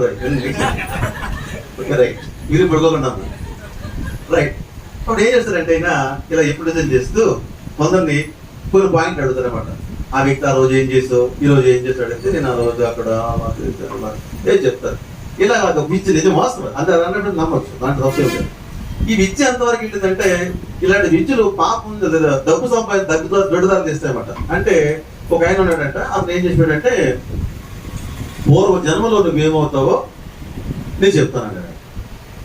అంటే పూర్వ జన్మలో ఏమవుతానంటే, పూర్వ జన్మలో నువ్వు ఐన్స్టీన్ అన్నట్టు. పూర్వ జన్మలో ఏంటి? అయ్యో బాబోయ్, ఏంటండి ఐన్స్టీన్ అంటే మన ఆనమే కదా. మరి పూర్వజన్మ చెప్పాలని నాకు ఏమిస్తావు? 10,000 కట్టు, పూర్వజన్మ చెప్తాను. నేను 10 కట్టాడు. ఆయన ఏం చెప్పాడు? ఏదో ఆలోచించి చెప్పాడు. నువ్వు చెప్తావు అబ్బాయి నువ్వు పూర్వ జన్మలో నువ్వు ఐన్స్టీన్ అంటాను. ఆ మనడికి నిలబడదే ఐన్స్టీన్. అమ్మ వెరీ గుడ్. సరే మళ్ళీ ఇంకోటి వచ్చాడు, నువ్వు పూర్వ జన్మలో ఏంటంట అల్లూరి సీతారామరాజు. ఓహే బాణానికి డోజీకి ఈ బాణం కనుక్కొని చెట్టుకి వేస్తా ఉంటాడు. చెప్పాడా పూర్వ జన్మ పెట్టినది. ఇద్దరికి వచ్చాడు కదంట. తను అన్నానండి మరి పూర్వ జన్మలో ఏం చేస్తో తెలుసుకోవచ్చా అన్నట్టంట. అదంతా కొట్టిది అబ్బాయి. పూర్వ జన్మలో చెప్పేది ఏమి ఉండదు, బ్రహ్మణులే చెప్పాడండి నాకు. నేను పూర్వజన్మలో అల్లూరి సీతారామరాజు అంట, నేను ఎలాగంటే అలాగంటే అదంతా కరెక్ట్ కదా అబ్బాయి. అంటే ఆయన చెప్పేది ఏంటంటే పని చేయొద్దని, ఈసారి ఒక 6 నెలలు లాగు, ఇలా ఇప్పుడు గడ్డం పెంచుకో, కుదిరి గడ్డం పెంచుకో, నువ్వు పేరు మార్చుకో, డేట్ ఆఫ్ బర్త్ చెప్పు, వెళ్ళమన్నట్టండి. మళ్ళీ 6 నెలలు పైకి వెళ్ళాడంట. సార్ పూర్వ జన్మలో ఏంటంటే పూర్వ జన్మలో నువ్వు ఏం చెప్పాడంట, సుభాష్ చంద్రబోస్ అన్నాడు. అల్లూరి సీతారామరాజు చెప్పాడు అంతే. నువ్వు మళ్ళా నువ్వు మారేట చెప్తూ ఉంటాడు. అలా అన్ని మంచిగా చెప్తారనమాట. అప్పుడు నువ్వు సాటిస్ఫాక్షన్ అనమాట. ఆడికి ఏం కాదు 10,000 కావాలి, నీకేం కావాలి కుతూహలం, ముందు జనంలో ఏంటో నువ్వు తెలుసుకోవాలి. ఇలాంటి జరుగుతుంటాయి. ఈ అబద్ధం చెప్పాడు. మొత్తానికి ఏం జరిగిందంటే అన్నయ్య మరి ఇలా జరుగుతుందా, ఇది వాస్తవమా? ఎందుకంటే ఆయన 18 జనాలను తీసుకెళ్ళాడట. 18 జన్మలు లెక్క తీసుకెళ్ళాడట. 18 జనాలను తీసుకెళ్ళాడు. అమెరికాలో ఒక ఆయన పాపులర్ పొందాడు. ఒక అమ్మాయిని 18 జన్మలో ఏమైందని చెప్పడానికి ఆయన ప్రయత్నం చేస్తే 18 జన్మలో కూడా ఆమె చెప్పిందట. ఎందుకు వీళ్ళు ఎక్కడ దొరికిపోయారంటే 18 జన్మలో మాట్లాడే అంత ఇంగ్లీషే. 18 జన్మలు ఎక్కడెక్కడ ఉన్నారు. ఓసారి బ్రిటన్ చెప్పిందంట, ఒకసారి ఫ్రాన్స్ చెప్పింది, ఒకసారి ఏమో ఇంకోసి చెప్పిందట. ఇన్ని దేశాలు చెప్పిన తర్వాత ఈ మాట్లాడే జవాబు ఎక్కడ వస్తుంది, ప్యూర్ ఇంగ్లీష్ అంటది. ఎక్కడ అమెరికన్ ఇంగ్లీష్. అది అబద్ధం నిజమా? నువ్వు రష్యాలో పుట్టిన రష్యా భాష మాట్లాడతావు అంతేనా? ఇండియాలో పుడితే హిందీ తెలుగు ఏదో మాట్లాడతావు. ఇప్పుడు ఏం చెప్తుంది ఎవడి, అన్ని ఇంగ్లీష్ చెప్తుంది. దొరికి ఇలాంటి అబద్ధాలు చాలా ఉన్నాయి. ఇవి నమ్ముతా చాలా మంది కూడా. రైట్, నేను ముగింపు వస్తే వస్తున్నాను. అయితే ఇక్కడ ఏం జరిగిందంటే ఈయన అన్నారంటే అన్నయ్య మరి ఇలా గత జన్మలో ఏ ఉన్నాయన్నారు కదా, కొంచెం నన్ను తీసుకెళ్ళదు. అది జరగదబ్బా, జరిగే పని కాదు, కొంతవరకు తీసుకెళ్తాం అందరికీ, కానీ పూర్తిగా ఇంకో జన్మలోకి వెళ్ళే పని లేదని చెప్పారు. సరే సార్ ట్రై చేద్దామంటే లేదని ఎలాగైనా చూడాలి, నాకు ఎంత ఆశ ఉందని, గత జన్మలో ఏంటంటే సరే చెప్పి పట్టాభిరామ గారు ఆయన దగ్గర ఒక శిష్యుడు అనమాట, ఆయన దగ్గర నేర్చుకున్న స్టూడెంట్. సరే మొత్తానికి ఒక రోజున ఒక క్లాస్ తీసుకుని వెళ్ళి ఒక రూమ్ అనేది ఏర్పాటు చేసుకుని, ఎప్పుడు ఒకటి ఉంటాయి కదా రూమ్లు, జాగ్రత్తగా ఈ నిద్రలో క్లాస్లో పంపించారట. అలా నెమ్మదిగా అయితే 20 ఏళ్ళు 18 ఏళ్ళు 17 నెమ్మదిగా కొత్త. అప్పుడు ఏం చేసావంటే నువ్వు 10 ఏళ్ళు ఏం చేసావంటే 10 ఏళ్ళు నేను క్రికెట్ ఆడుతున్నాను ఇలా చెప్పాడు. అలా వచ్చేస్తే మరి 3వ ఏట్లో నువ్వు ఏం చేసావు, చిన్నపిల్లల్లో ఉన్నప్పుడు వయసు 3 ఏళ్ళు, ఇప్పుడు ఏం చేస్తున్నా, నేను అప్పుడు ఐస్ క్రీమ్ గురించి ఏడుతున్నాను అని చెప్పారు. అంటే ఈయన తిరిగిపోతుంది. సరే మొత్తానికి ఆ 3 నుంచి 2కి వచ్చేసారు, 2 నుంచి 1కి వచ్చేసారు, 1 నుంచి అంతే కడుపులోకి వచ్చేసారు. నువ్వు కడుపులో ఉన్నావు ఏం చేస్తుంటే కడుపులో చేతులు ముడుచుకుని అమ్మ ఒళ్ళో తిరుగుతున్నాను, అమ్మ ఒళ్ళో నేను ఉంటున్నాను, ఇలా చేతులు ముడుచుకుని అబ్బో కడుపులో కూడా తెలిసిపోయింది. అమ్మ రైట్. మరి ఇప్పుడు కడుపులో ఇంకా ముందుకు వెళ్తున్నా అప్పుడే ముందుకెళ్తే కదా రావాలి. ఏం రావాలి, ముందు జన్మ రావాలి కదా. నువ్వు కడుపులో పుట్టక మునుపు ముందేంటంటే నేను ముందు ఉత్తం శరణం గచ్చామి సంగం శరణం గచ్చామి. ఇది మర్చిపోయింది. ఇదేంటా ఇంకా జీరోలోకి వెళ్ళి మళ్ళీ ఎక్కడ స్టార్ట్ అయింది, బుద్ధం శరణం. అప్పుడు నేను అన్నట్టు నువ్వు ఎవరు బాగుంది, నేను పెట్టాడు బుద్ధం శరణం, నువ్వు బుద్ధుడు అన్నట్టు. బుద్ధుడు కాదన్నట్టు. మరి ఎవరు అన్నట్ట, నేను బౌద్ధ సన్యాసిని అన్నట్టు. నేను బౌద్ధ సన్యాసిని. మరి నీ పేరేంటి, సనా ఏదో పేరు చెప్పాను. సరే ఓకే, మరి ఏంటి అంటే నేను ముందులాగా భిక్షమతులు ఎక్కడికి వెళ్తున్నాను, నేను భిక్షానికి వెళ్తున్నాను, బౌద్ధ ధర్మం చేస్తున్నాను అయితే. సరే మళ్ళీ జాగ్రత్తగా వచ్చాడు అన్నాడంట. ఆయన అన్నాడంట అన్నయ్య నువ్వు మనీ తీసుకెళ్ళా, నేను పోరేవని బౌద్ధ సన్యాసిని, నాకు అర్థమైపోయింది, ఇప్పుడు నా జన్మ ధన్యమైపోయింది అని ఆయన చెప్పాడట. ఆయన చెప్తే దీన్ని నమ్మలేకపోతుంది, ఎందుకంటే ఇది నమ్మడు. అసలు ఏంటి ఇది వాస్తవం కాదు అని అలా ఎందుకు చెప్పాడు ఈయన అని నేను పరిశీలిస్తే అప్పుడు బాగా క్వశ్చన్స్ చేస్తున్నాడట. అసలు ఎలాగొచ్చు ఏంటి, అసలు మీ మతం ఏంటి, మీ ధర్మం ఏంటి అని అంటున్నప్పుడు మేము హిందూ ధర్మం. మరి హిందూ ధర్మంలో మన బౌద్ధ ధర్మంలోకి ఎలా వెళ్ళావు అంటే నేను బౌద్ధ ధర్మంలోకి వెళ్తాను. మా బౌద్ధుడు నీకేం తెలుసా అంటే ఒక అమరావతి వెళ్ళాను. అమరావతిలో అక్కడ బౌద్ధుడు పుట్టిన చరిత్రని చదివాను. రాజుగా ఉంటే ఆయన్ని విడిచిపెట్టడం, ఆయన ఈ ధర్మాన్ని ప్రకటించడం, ఆ శిష్యులు ఏం చేస్తారో తెలుసుకోవడం, అంతా బౌద్ధ ధర్మం అంతా అక్కడ కొద్ది రోజులు తెలుసుకున్నాను, చూశాను ప్రత్యక్షంగానే. ఇదంతా ఏమి మైండ్లో ప్రింట్ తినప్పుడు బుద్ధుడు ఎంత ఎలా ఉన్నాడు, నేను కూడా బుద్ధుడిలా జీవించాలి, ఆయన శిష్యుడిలా ఉండాలని ఒక ముద్ర పడిపోయి అని కోరిక ఇప్పుడు కోరిక పడిపోయి ఈ ప్రింటింగ్ ఏమైందంటే తీసుకొచ్చేసింది ఎక్కడికి, గర్జంలోకి. గర్జంలో ఏమీ లేదు, ఇది కోరిక, ఊహ, డ్రీమ్, చూసింది రిఫ్లెక్ట్ అవుతుంది అంటే అదవుతుందా.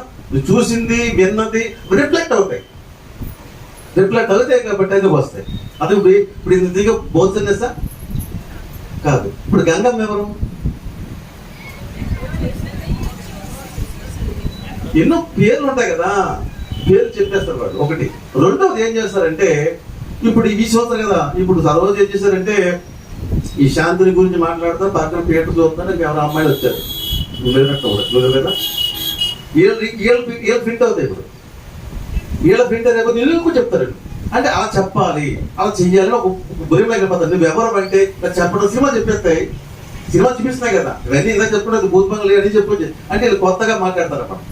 అంటే నేను బదులు వీళ్ళు ఈది వెళ్ళిపోయినప్పుడు వీళ్ళు కొత్తగా మాట్లాడటం అప్పుడు ఇలా గేయి పట్టేసింది, చనిపోయిన వ్యక్తి వచ్చేసింది, ఇవన్నీ కూడా ఒట్టి భ్రమ, అబద్ధం, మోసం. నమ్మండి, ఇలాంటి భయాల్లో మీరు బతికితే జీవితం అంతా భయంతో గడవాలి. అర్థమవుతుందా? ఇలాంటి భయాలు తెచ్చుకోవాలి. ఇలాంటివన్నీ కూడా మనుషులు వ్యాపారం చేయడానికి కుయుక్తులు చేసిన పనులు. దయచేసి ఈ భయాలు పోగొట్టుకో. ఇప్పుడు అసలు పాయింట్లోకి వస్తున్నాం, సో ఉన్నాయా మన సాయం అయిపోయింది. అదే పనులని చెప్పమంటారు కానీ నేను ఫుల్గా నేను చెప్పడానికి నాకు టైం లేదు. రైట్, ఇప్పుడు మనం వెళ్దాము. ఇప్పుడు దేవుని బిడ్డలుగా మీరు నేర్చుకోవాల్సిన విషయాలు ఏంటి, ఇది చాలా ఇంపార్టెంట్. మీరు ఇంపార్టెంట్ ఎవరు మనం ఇప్పుడు చూస్తున్నాం కదా, ఎక్కడో చోట అనుకోకుండా సీరియల్ చూస్తున్నాం, ఎవరో చూస్తారు పక్కన కూర్చుంటా వింటాం, ఏదో వినబడతా ఉంటాయి. ఇప్పుడు నువ్వు తెలుసుకోవాల్సింది ఏంటి అంటే యోహాను సువార్త చదువుతుంటాం. యోహాను పత్రిక 4వ అధ్యాయము 4వ వచనం ఏం చెప్తుంది?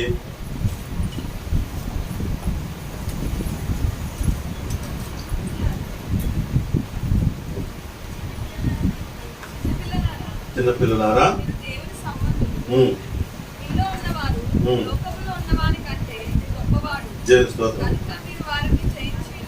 ఇదిలా పక్కన పెట్టుకోండి ఒక నిమిషం.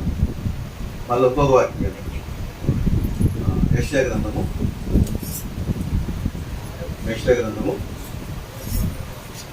54వ అధ్యాయము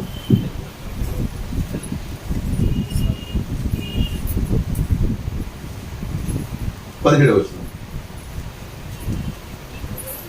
యెషయా గ్రంథము 54వ అధ్యాయము 17వ వచనం. నీకు విరోధంగా రూపించబడిన ఏ ఆయుధము వర్ధిల్లదు. దేవుని స్తోత్రం. ఇది చాలా ఇంపార్టెంట్. రెండు మనం కంప్లీట్ చేద్దాం.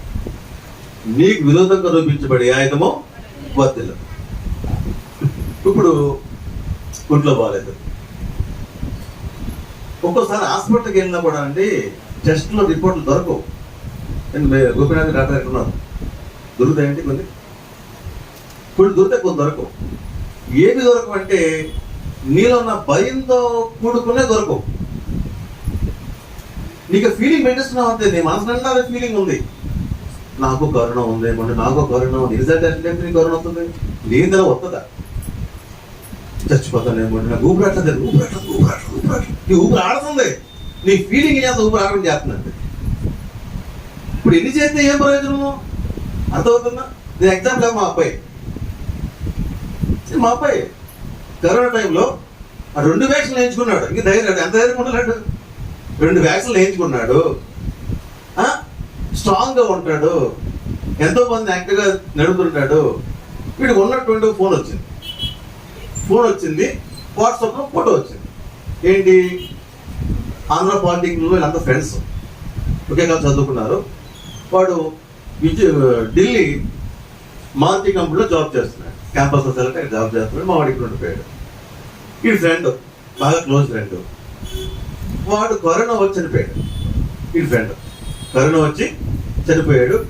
వాడు చనిపోయిన ఫోటో, ప్యాక్ చేసిన ఫోటో, పెట్టిలో పెట్టి అన్ని ఫోటోలు వీడియో పెట్టాడు. ఇది చూశాడు. ఇది చూసి వీళ్ళు ఒక భయం స్టార్ట్ అయ్యింది. భయం, ఈ 2 వ్యాక్సిన్లు వేయించుకున్నాడు. ఎందుకంటే వారు గవర్నమెంట్ చేస్తారు కదా, వ్యాక్సిన్ ఎన్ని స్ట్రాంగ్గా ఉన్నాడు. నాకు ఊపిరాట్లేదు, ఊపిరాడు రేపు బాగున్నారని అంటారు. లేదు నాకు ఊపిరాట్లేదు డాడీ, రేపు బాగున్నావు అంటే వినేవాడు కాదు. ఇంక చూసుకోండి, ఇంకా నా అడవడి చేశాడు. నేను చెప్పినా వినేవాడు కాదు. లాస్ట్కి డాక్టర్ ఒక ఆయన చెప్పాడు, ఆల్రెడీ మేము ఆల్రెడీ జస్ట్ ఎంటర్ అయిపోయాం జనరల్ హాస్పిటల్. దాన్ని అడవాడు చేసిన రోజు నేను చెప్పడానికి నాకు టైం లేదు, చాలా అడవాడు చెప్పాను. నాకు నమ్మకం వీడికి కరోనా లేదని, నాకు అనిపిస్తుంది నమ్మకం, కానీ ఫీలింగ్ అంతే. వీడి ఫీలింగ్ ఏంటి, నా కరోనా వచ్చేసింది, నా ఊపిరాట్లేదు, నా ప్రాణం పోతుందేమో, ప్రాణం పోతుందేమో, ఏం పోతుంది. లాస్ట్ టెస్ట్ చేస్తే అది కరోనా లేదు. లాస్ట్ వచ్చి రిపోర్ట్ ఏంటి, కరోనాడికి సర్చర్ స్కానింగ్ చేయించాం, ఇంకోటి చేయించాం, హెల్తీగా ఉన్నాడు. కానీ ఏంటి ఫీలింగ్, ఇలాంటి ఫీలింగ్ ఉన్నవాడికి రిపోర్ట్లో దొరకవు. వాడు ఫీలింగ్ అంతే, దాంట్లో ఎన్ని టెస్ట్లు వస్తుంది, ఏమీ రాదు. అర్థమవుతుందా? ఇక్కడ ఏంటంటే చాలా మంది జీవితంలో ఏదో నాకు భయం, నాకు ఏదో వచ్చేస్తుంది, ఏదో అయిపోయింది. ఎందుకంటే ఇప్పుడు ఎందుకు చెప్తానంటే, ఇప్పుడు చెప్తారు, ఇప్పుడు మన గోపినాథ్ గారు వచ్చారు డాక్టర్ గారు కదా సార్, అప్పుడు అంటే టెస్టులు చేస్తారు, ఏమి లేదని మీకు అంటారు. ఆయన నా దగ్గరకు వచ్చారు, నేను పాస్టర్ గారు మీకు ఏమి లేదు బాగుందంటారు. ఓకే, ఈ లోపల ఇంకోటి వెళ్తారు, గంగమ్మ ఉంది కదా, గంగమ్మ దగ్గరికి వెళ్తారు. గంగమ్మ ఏమంటుందంటే, నీకెవరో ఏదో చేయించారు, నాకెవరో ఏదో చేయించారు, నాకెవరో ఏదో చేయించేశారు, ఎవరో ఏదో చేయించేశారు, అందుకేలా అయిపోతాం. ఎవరు ఏమి చేయించారు, సో చేయించారు. ఓకే, ఉన్నాయి విద్యలు ఉన్న లేవనట్లేదు, చేయించారు. చేయిస్తే నువ్వేం చెప్పాలి, ఈ మాట చెప్పాలి. ఏ మాట చెప్పాలి, నీకు విరోధంగా రూపించబడిన ఏ ఆయుధము వర్ధన. ఎందుకు, నువ్వు దేవుని బిడ్డవు కనుక. నువ్వు దేవుని బిడ్డవు కనుక నీకు విరోధంగా రూపించబడిన ఏ ఆయుధమో వర్ధనదు. నేను ఉదాహరణ చెప్తానండి, ఉదాహరణ కదా వాస్తవం చెప్తానండి. మంచి రాజారావు గారని ఆయన ఏపీఎస్పీ డిపార్ట్మెంట్లో జాబ్ చేసిపోయాడు కానిస్టేబుల్గా. అక్కడ జాబ్ చేసిన టైంలో ఈ భద్రాచలం అడవుల్లో ట్రైనింగ్లో ఏదో మొత్తం మీద డ్యూటీ చేస్తున్నారు వాళ్ళు. ఆ డ్యూటీ చేసే టైంలో ఒక చేతబడులు చిల్లంగా చేసిన ఒక వ్యక్తి ముసలాయన వచ్చాడట. నేను స్వయంగా విన్నాను, గొల్లపాలెం వెళ్ళి ఆయన సాక్ష్యం విన్నాం. ఈ ముసలాయన వచ్చి ఈయన కలుసుకుంటే నా వయసు అయిపోతుందమ్మా, నా విద్యలు ఎవరు నేర్పాలనుకున్నాను నేను, మరి నువ్వు నేర్చుకుంటావా అంటే ఈయన ముందు ఇష్టపడలేదు. తర్వాత ఆయన టిప్లు చాలా ఉన్నాయి, చాలా విద్యలు ఉన్నాయి ఆయనకి. అయితే ఇలా ఏం చేశారంటే ఫస్ట్ ఇయర్లో ఆయన కాల్చిపోయారట. ఫస్ట్ ముందు ఏదో అనుకుని కాల్చిపోతే గన్లో పని చేయట్లేదు, గన్లు స్టక్ అయిపోయింది, అందరికీ స్టక్ అయిపోయింది. దాన్ని మీరు ఏం చేయలేదు, మీ గన్లు పని చేయలేదు. ఆయన పవర్ అర్థమైంది. అయితే నేను నా కాలం అయిపోయింది, నా విద్యలో నేర్పాలనుకున్నాను, ఎవరైనా వస్తారంటే ఈయన మంచి ఆసక్తికి వెళ్ళిపోయాడు. ఆయన బియ్యం గింజ తీసుకుని నాలుగు మీద ఆ మంత్రాలన్నీ రాశాడు. బియ్యపు గింజ మంత్రం రాస్తాడు. ఆ మంత్రాలన్నీ రాసేసి మొత్తం ఆయన ఆ భద్రత అడవులు మొత్తం నేర్పేశారు. ఈ చేతబడి చెల్లంగి అన్నీ నేర్పేశారు. ఇప్పుడు నేర్చుకునే ఇప్పుడు ట్రైల్ కదా, ట్రైల్ చేస్తున్నాడు, అది పని చేస్తున్నాడు. ఇంక చూసుకుని ఈయన హీరో అయిపోయాడు. ఇంకా ఈ పోలీస్ జాబ్ కంటే ఈ జాబ్ ఎక్కువైపోయింది. అందరినీ కూడా ఇదే భయం, ఇదే టెన్షన్. ఇంట్లో భయం కూడా, ఇంట్లో భార్య కూడా భయపడిపోతుంది. ఈయనేమో శ్మశానంలోకి వెళ్తాం, చచ్చిపోయిన సేవ దగ్గర ఏ తింటాం, ఇలా ఏమో చేస్తున్నాడు. చాలా భయంకర వ్యక్తి అయిపోయినా చెప్పడం టైం లేదు. సో ఇలాగ అనేక మందిని ఇంటి నెంబర్ కూడా స్నేహితులైన ఆయనకి అవి ఇష్టమే. సరే ఇలా అయిపోయింది. ఇలా టైంలో ఇది ఈజీ అనమాట. ఒక వ్యక్తిని పడగొట్టాలన్నా, ఒక వ్యక్తి ఏం చేయాలి, పోయి అలవాటు అయిపోతే ఎవరో చెప్పారంట, పలానా పాస్టర్ గారిని నువ్వు చెయ్యాలని చెప్పేసి డబ్బు తీసుకున్నాడు. డబ్బు తీసుకుని ఈ పాస్టర్ గారిని ప్రయోగించాడు. ఏం ప్రయోగించాడు, దురాత్మను పంపిస్తే ఈ దురాత్మను పంపించేవాడు ఒక భయంకరమైన ప్రమాదం ఒకటి ఉంటుంది. ప్రయోగించింది కనుక విఫలమైతే కానీ కొడవచ్చు, ప్రయోగించింది కనుక విఫలమైతే కానీ తిరిగి వచ్చి వాడిని కొడుతుంది. అది వాళ్ళకి తెలుసు, పూర్తికి తెలుసు. ఇక అందరికి ఎంతో మంది చేశాక నేను చేసాడు. చేసేస్తే ఇంక వెళ్ళి వెనక్కి వచ్చేసింది. వెనక్కి వస్తే మళ్ళీ పంపించాడు. మళ్ళీ డబల్ పంపిస్తే వెనక్కి వచ్చేసింది. ఎందుకు వచ్చాడంటే అక్కడ 50 మంది అంట. 50 యావే అంటే యెహోవా, యెహోవా కాంతి, యెహోవా ప్రసన్నత అక్కడ ఉంటుంది. మేము వెళ్ళలేకపోతున్నాం, అక్కడ ఉంటే మేము ఆడిపోతాం, మేమేం చేయలేం అంటే వచ్చి రెట్లు కొట్టే, ఇటు కొట్టే, ఎవరు కొట్టే? ఈ మంచి రాజా గారిని కొట్టేయాలి. దేవపతి మళ్ళీ ఈయన రక్తం కప్పుకోవడం, ఈయన పేషెంట్ అయిపోయాడు, ఈ టైం దగ్గర పడిపోయింది. ఆ తర్వాత ఈ హాస్పిటల్లో పాలైపోతే యేసు పట్టించడం కాదు కదా. లాస్ట్కి ఏం జరిగిందండి? కోపం, నేను పంపించింది నాకు తిరిగి వస్తుందా, అంత గొప్పవాడు, అంత గొప్ప దేవుడు, అలాగే అనుకుంటాడు. మొత్తం మీద ఒక రోజున హాస్పిటల్లోనే అక్షరాలు దేవుడు అంటే భార్య ప్రార్థన చేసుకుంటాడు. ఎందుకంటే ఈ నర్సులు ప్రార్థన చేసి నేను బాగుపడాలని. మొత్తం మీద దేవుని కృప ఆయన మీద ఉంది, దేవుని ప్రేమ ఆదరించింది. ఆ దేవుని వాక్యం హస్తం ఒకటి ఆయనకి కనబడుతుందట, ఆ వెలుగుతో కూడా హస్తం ఒకటి వాక్యం నాటి ఏం తప్పు అన్ని చూపించేస్తున్నట. అవన్నీ కూడా లేవ్యాకాండంలో ఉన్నాయి.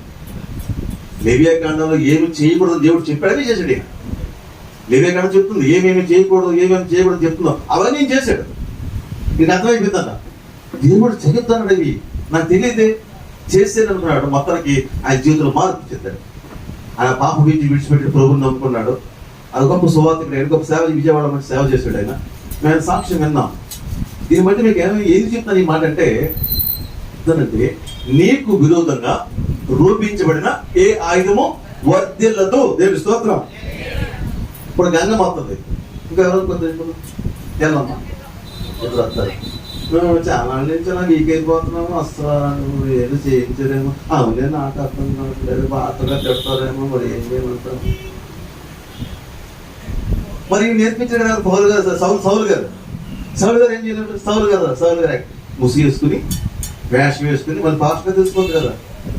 దేవుడు వెళ్తా సౌలు వెళ్ళలేదా మారువేషం వేసుకుని ఎక్కడికి వెళ్ళాడు? కర్ణపిశా దగ్గరికి వెళ్ళాడు, వార్నింగ్ ఇచ్చింది అంతే. మరి నాకు ఎప్పుడైనా ఒంట్లో బాగోపోతే మా అమ్మ దగ్గర తల్లెట్టు, నాకు ఒంట్లో బాగోతే ఇంటికి వెళ్ళాకంటే చిన్న నేను తీసుకెళ్ళిన అక్కడికి ఎక్కడికట తావిది కట్టించడానికి ఊరుక నాకేం కాదు, నేను నాలో ఉన్నది లోపల కంటే లోపల ఏదైనా నీ చెప్తాను. బైబిల్ పెట్టిన మా ఆవిడ బాధ చేసి ఎన్నిసార్లు మా అమ్మ 15 వచ్చారు ఉంటారు. నీ తల్లే ఉంటుంది నీ వెనకాల, నేను వెనక్కి లాగడానికి, నేను వెనక్కి దూయడానికి. నీ తమ్ముడు వచ్చి జ్ఞానం ఎవరో అనుకుంటారు, వాళ్ళు వెనక్కి లాగుతూ ఉంటారు. లాగేసినా సరే నేను ఉన్నట్టు కాన్ఫిడెంట్ అయ్యి ఈ వాక్యము, ఏ వాక్యము? నీకు విరోధంగా రూపించబడి ఏ ఆయుధము వర్ధిల్లదు. భయపడతాం. ఈ వాక్యం ధైర్యంగా పెట్టుకుంటే ఎవడు ఎన్ని చెప్పినా ఒకటే మాట చెప్పు, నేను ఏసయ్య పెట్టాను, ఎవడు ఏమి చేసినా నన్ను ఏమీ చెయ్యలేవు. రైట్, అర్థమవుతుందా? ఇంకొక రెండో మాట ఏంటంటే, యోహాను సువార్త 4వ యోహాను పత్రిక ఎంత చదువుకున్నాడు? నాలో ఉన్నవాడు లోకంలో కంటే నీళ్ళెవరు ఉన్నారమ్మా? యేసయ్య ఉన్నాడు. అర్థమవుతుందా? నీళ్ళెవరున్నారు? నీలో ఉన్నవాడు లోకంలో కంటే గొప్పవాడు. లోకంలో నేను భయపడేవాడు ఉన్నాడు, వాడికంటే గొప్పవాడు. తెలుస్తుంది. వీడిని చూస్తే అసలు ఈయన చూస్తే ఆయన భయపడ్డాడు. అర్థమవుతుందా? నీలో ఉన్నవాడు చెప్పండి. మళ్ళీ నాకు ఇది రిపీట్ కన్సాకి వచ్చింది మీకు. మేము సెంటెన్స్ కూడా చేద్దాం. ఫస్ట్ చెప్పేద్దాం. యెషయా గ్రంథము చెప్పండి. యెషయా గ్రంథము 54వ అధ్యాయము 17వ వచనము. యెషయా గ్రంథము 54వ అధ్యాయము 17వ వచనము. యెషయా గ్రంథము 54వ అధ్యాయము 17వ వచనము. నీకు విరోధంగా రూపించబడిన ఏ ఆయుధము వర్ధిల్లదు. దేవునికి స్తోత్రం. ఈ వాక్యం నమ్మితే కనుక ఎవరు ఏమి చేయలేదు. తెలుస్తూ అర్థమవుతుందా? ఇది భద్రంగా చేసుకోండి. రెండో మాట అంటే, నీలో ఉన్నవాడు లోకంలో కంటే గొప్పవాడు. అలాంటి గొప్పవాడు నీలో ఉన్నాడు. అర్థమవుతుందా? కాబట్టి నువ్వు భయపడాల్సిన అవసరమో లేదు, ఆధారపడాల్సిన అవసరమో లేదు. ధైర్యంగా జీవించాలి. నువ్వు వాక్యం చెప్తుంది. మీరేమో వాక్యం చెప్తుంది, చిన్నపిల్లలారా మీరు దేవుని సంబంధులు, మీలో ఉన్నవాడు లోకంలో కంటే గొప్పవాడు కనుక మీరు వారిని జయించి ఉన్నారు. ఎవరు జయించారు? మీరు ఉన్నవాడే జయించాడు, కాబట్టి మీరు జయించారు. అది అర్థమవుతుందా? కాబట్టి వారు లోక సంబంధం కనుక లోక సంబంధం అయినట్టు మాట్లాడుతారు. లోకం వారి మాట వినడు, కాబట్టి లోక సంబంధం మాట్లాడతారు. వారి మాట మాకు పర్లేదు మనకి. కాబట్టి నీలో ఉన్నవాడు ఎవడు? లోకం కంటే గొప్పవాడు. అంటే నువ్వు పవర్ఫుల్ మ్యాన్. ఎవరు? శక్తి కలిగిన మనిషివి. కాబట్టి నువ్వు శాసించే అధికారం నీకు ఉంది, గద్దించే అధికారం ఉంది, ఒక దురాత్మనైనా దేనైనా నువ్వు గద్దించాలి. అర్థమవుతుందా? నేను మళ్ళా చెప్తున్నాను, ఎవరైనా దెయ్యం పట్టింది అయ్యి పట్టింది వెళ్ళినప్పుడు భయపడితే వెళ్ళకండి, అసలు వెళ్ళకూడదు మంచిది. నువ్వు ఎంత తప్పదండి, పాస్టర్ కదండి, నమ్మన్నారండి, ఏం చేయనండి అని భయంతో వెళ్ళాను ఉదాహరణ వేస్ట్ ఏమంటుంది. అర్థమవుతుందా? లేకపోతే ఇంట్లో కూర్చోవడం మంచిది. వెళ్ళావా సింహాలు ఉండాలి అక్కడ. నీకు ఈరోజు చూపించబడి ఏదో బద్దెలతో నీలో ఉన్నవాడు లోపల కంటే గొప్పవాడు. అర్థమవుతుందా? కాబట్టి అలాంటి ధైర్యం కలిగి ఉండాలి. తెలుసుకో, నాలో ఉన్నవాడు లోపల కంటే గొప్పవాడు. ఎప్పుడైతే నీకు ఈ కాన్ఫిడెన్స్ ఉందో, ఎప్పుడైతే ఈ వాక్యం నువ్వు నమ్ముతావో, విశ్వసిస్తావో, అది నేను ధైర్యపరుస్తుంది, నేను శక్తిమంతునిగా మారుతుంది. ఈ లోకంలో ఏ భయం నేను అంటదో, ఏ దైవం నీ దగ్గరికి రాదు. అర్థమవుతుందా? ఇది లేకపోవడం వల్ల, ఇలాంటి సందేశాలు మీరు వినకపోవడం వల్లనే చాలా మందికి భయాలు వస్తున్నాయి. భయాలతో పోషిస్తున్న మనుషుల్ని భయాలతో పెంచుతారు, భయాలతో వాక్యం చెప్తారు. ఇది నాన్న, అందుకే చాలా మంది బలహీనలు అయిపోతారు. ఆ సంఘాల్లో ఏం చేయవు, అయ్యే మాటలు అవే తాపుతారు. మా బంధువులు ఒక ఆవిడ ఉందండి, ఆవిడ వస్తే చాలు, ఆవిడతో ఇక్కడి నుంచి నాలుగు ఫ్లాట్స్ దాటండి, ఇక్కడి నుంచి 4 ఫ్లాట్స్ దాటితే ఆవిడ ఎదురుకుండా సార్ రాజీ మన ఫ్లాట్ ఉదయం చచ్చింది సరికి, రాజీ ఈ ఫ్లాట్లోని ఆవిడ కారు చచ్చింది సరికి, రాజీ ఈ ఫ్లాట్లో ఆవిడ బయట దిగేసరికి. అలాంటి స్నేహం చేయి, గెట్ అవుట్. మన దేవుని పెట్టేది బయట పంపించాయి. స్నేహవాసం చేయవద్దు, నాతో ఉంటే అలాంటి మాటలు అంటే నీకు పరోక్షంగా నీలో భయం నింపుతుంది. అర్థమైందా? గది తెచ్చిపోతే గదిలో ఉండిపోతాడు. ఎవరని గదిలో ఉండిపోతే పర్లోకం ఎందుకండి, ఇంకా నిశ్చయం ఎందుకు? అర్థం బంధించబడిన అక్కడ వెళ్ళిపోతే అయిపోయింది, అంతే. అక్కడ క్లోజ్. వెనకాల ఏమి చేయలేదు అక్కడ, నథింగ్. నీ భయం నేను నూరు పోస్తుందన్నమాట. అటువంటి మాట్లాడేది సహవాసం కూడా చేయొద్దు. దురసేవలాగుండి ఆవిడ పక్కన అవునాక ఉదేసుకుంటాక కాసిపోయిందక్క డోర్కి వెళ్ళి కూడా పేరు పెద్దది వేసేసుకో అంటది. అలాంటి మాట్లాడదు. ఆ డోర్కి అక్కడ సహవాసం వెళ్ళదు, అక్కడ బుక్స్ చదువుతా చూడద్దు, అక్కడ దూరంగా ఉండద్దు. అర్థమవుతుందా మీకు? వాళ్ళ దేవుని పెట్టలేదు అక్కడ సహవాసం వద్దు. ఎందుకంటే ఆ సహవాసం వేరు. అలా నేర్చుకున్నారు వాళ్ళు, అలా బలహీన అయిపోయారు. అక్కడ సహవాసం చేయొద్దు. అర్థమవుతుందా? కాబట్టి నేను చివరికి వస్తున్నాను, అయిపోయిన మాటలు. ఏం దగ్గర మరి మనం నాలో ఉన్నవాడు లోకం కంటే గొప్పవాడు. పాట ఉంటుంది, నాలో ఉన్నవాడు గొప్పవాడు, సర్వశక్తిమంతుడు, నన్ను కాపాడు వాడు కొనుకడు, నిదురపోడెన్నడు. నాలో ఉన్నవాడు గొప్పవాడు, సర్వశక్తిమంతుడు, నన్ను కాపాడు వాడు కొనుకడు, నిదురపోడెన్నడు. ఓ సన్నా హల్లెలూయా, ఓ సన్నా హల్లెలూయా, ఓ సన్నా హల్లెలూయా, రాజుల రాజుకే, మన రాజుల రాజుకే. ఈ పాట నేనే పాడేది, మీరు పాడే అనిపించదండి. నేను ఒక్కనే పాడేది అనిపించింది కదా, అదే కదా. ఇదే మీరు పాడారు ఇప్పుడు వస్తున్నాను. నాలో ఉన్నవాడు గొప్పవాడు, సర్వశక్తిమంతుడు, నన్ను పిలిచిన వాడు శ్రేష్ఠుడు, నమ్మదగిన వాడు.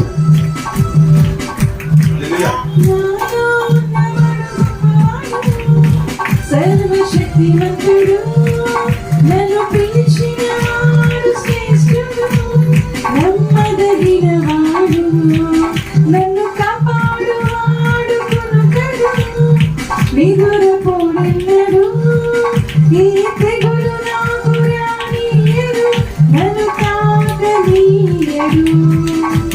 Hosanna hallelujah, hosanna hallelujah, hosanna hallelujah, రాజుల రాజుకే, మన రాజుల రాజుకే. ఎక్కడ నాకు భయం వచ్చినప్పుడు గుర్తుపెట్టి మాట, నాలో ఉన్నవాడు గొప్పవాడు. భయపడదు, భయపెట్టే విషయాల్లో ఏం భయపడదు. భయం నమ్మకపోతే అదవుతుందా? ధైర్యం కలిగి జీవితాం. అందరు నిలబడి ఒక మంచి పాట పాడుకుందాం.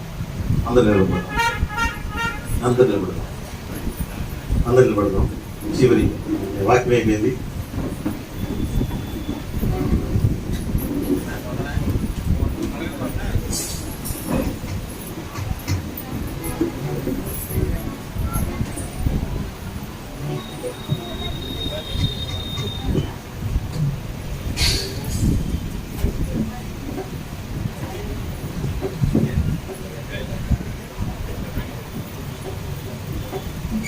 హల్లెలూయా.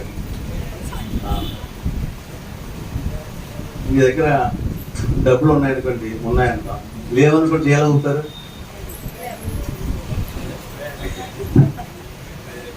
మీ దగ్గర అంటే ఈ డబ్బులు అందరూ ఉంటాయి కాబట్టి ఆన్లైన్ కాబట్టి సింపుల్గా అంటాను మగవాళ్ళని, మీ దగ్గర సిగరెట్ ఉందండి, చెప్పండి సిగరెట్ ఉందా అంటే చెయ్యుతాం కదా ఓకేనా, అలా ఊపాలి కొన్ని లేగలేదా అని చెప్పి లేగలేదా? ఓకే రైట్ చేద్దాం. రైట్, భయం లేదు భయం లేదు భయం లేదు భయం లేదు భయం లేదు, జయముంది జయముంది జయముంది జయముంది జయముంది, భయం లేదు భయం లేదు భయం లేదు భయం లేదు భయం లేదు, జయముంది జయముంది జయముంది జయముంది జయమునది, ఎస్తున్నాలో ఎస్తున్నాలో ఎస్తున్నాలో ఎస్తున్నాలో ఎసు నీలో ఎసు నీలో ఎసు నీలో ఎసు నీలో ఎస్తున్నాలో ఎస్తున్నాలో ఎస్తున్నాలో ఎస్తున్నాలో ఎసు నీలో ఎసు నీలో ఎసు నీలో ఎసు నీలో, భయం లేదు నాకు భయం లేదు, జయముంది నాకు జయముంది, భయం లేదు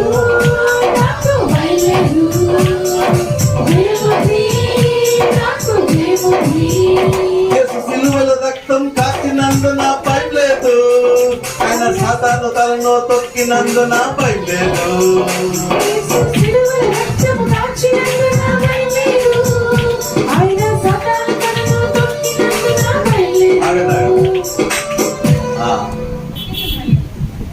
సాతాన్ని మన జీవితంలో దేవుడు ఎక్కడ పెట్టాడు? నాలుగు మీద, నెత్తి మీద, కాలు కింద. ఎప్పుడో నెత్తి మీద తేకండి, నాలుగు మీద కూడా తేకండి. మనం మాట్లాడితే సాతాన్ సాతాన్ సాతాన్ అదే స్తోత్రం అయితే ఎప్పుడో రేరుగా ఒక మాట వాడు గద్దిగా మాట్లాడితే సాతాన్ మాట రాకూడదు. అర్థమవుతుందా? ఎక్కడేంటి సాతాన్ దేవుడు? ఇప్పుడు బాట ఏముంది? ఏ కాళ్ళకి తిడదాం?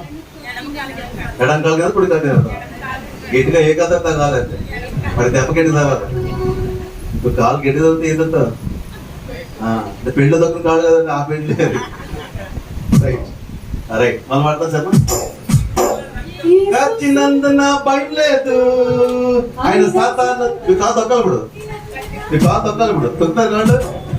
ఓకే, ఆయన సిలువల రక్తం కాచినందున భయం లేదు, ఆయన సాతాను తలను తొక్కినందున భయం లేదు,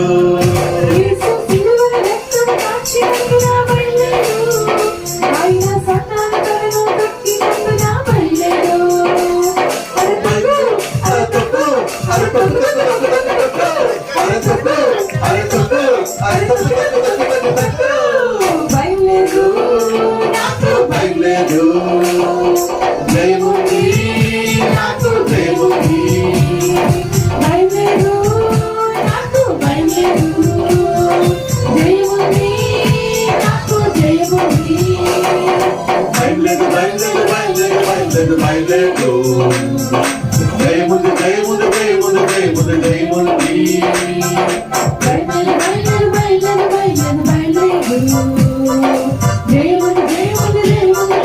జయముంది, పాతాళ గుర్చి భయం లేదు, సాతాను గుర్చి భయం లేదు, పాపాన్ని గుర్చి భయం లేదు, వ్యాధిని గుర్చి భయం లేదు, పాపాన్ని గుర్చి భయం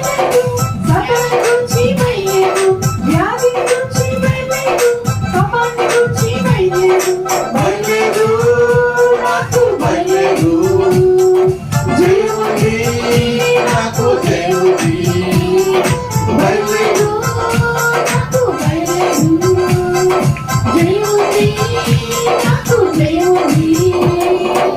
భయం లేదు భయం లేదు భయం లేదు భయం లేదు భయం లేదు,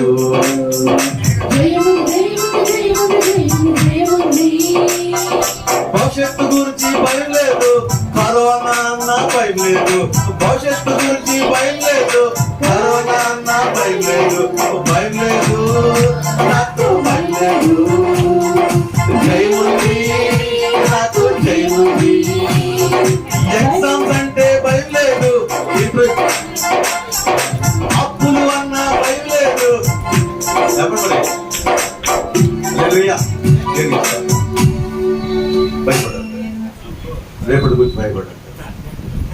సోదరుడు అన్నాడు, ఇప్పుడు లీటర్ 100 రూపాయలు అండి, మన పిల్లలు పెద్ద లీటర్కి ఎంత అవుతాడు?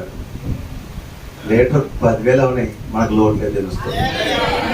నోట్లు పెరుగుతాయేమో కానీ మన రాబడి ఏం తగ్గదు తెలుసుకోవాలి. ఊహించుకోండి, భయపడద్దు. ఫ్యూచర్ ఏం బాగుంటుంది, మీ పిల్లలకి ఇంకా బాగుంటుంది. మేము ప్రభు గారు చెప్తున్నాను, మీ పిల్లలు ఇంకా హ్యాపీగా పోతుంటారు. మనం పడ్డ కష్టాలు అనిపించరు. వీళ్ళ రేట్లను బట్టి, ఖర్చులు బట్టి భవిష్యత్తు ఏ బతులు అధిక బాబోతుంటాయి. మన పిల్లలు కన్నా మనం బాగా బతుకుతుంది. తెలుసరికి బతుకులేదా? ఆ రోజు ఎంత డబ్బులు, ఈ రోజు ఎంత డబ్బులు. రేపటి గురించి భయపడదు. భవిష్యత్తు గురించి భయం లేదు, రేపటి గురించి చింత లేదు. భవిష్యత్తు గురించి భయం లేదు, రేపటి గురించి చింత లేదు. భయం లేదు, నాకు భయం లేదు. జయముంది, నాకు జయముంది. భయం లేదు, నాకు భయం లేదు. జయముంది, నాకు జయముంది. భయం లేదు, భయం లేదు, భయం లేదు, భయం లేదు, భయం లేదు. జయముంది, జయముంది, జయముంది, జయముంది, జయముంది. భయం లేదు, భయం లేదు, భయం లేదు, భయం లేదు, భయం లేదు. జయముంది, జయముంది, జయముంది, జయముంది, జయముంది. యేసు నాలో, యేసు నాలో, యేసు నాలో, యేసు నీలో, యేసు నీలో, యేసు నీలో, యేసు నీలో. యేసు నాలో, యేసు నాలో, యేసు నాలో, యేసు నాలో, యేసు నీలో, యేసు నీలో, యేసు నీలో, యేసు నీలో. భయం లేదు, నాకు భయం లేదు. జయముంది, నాకు జయముంది. భయం లేదు, నాకు భయం లేదు. జయముంది, నాకు జయముంది.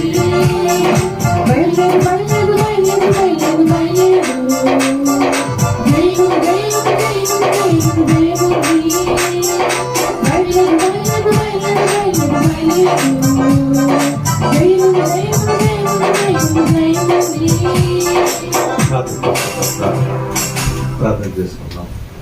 ప్రియ సహోదరుడా, ఈ లోకంలో నువ్వు భయపడవలసి వస్తే ఒకే ఒక భయపడాలి, అది దేవుడు.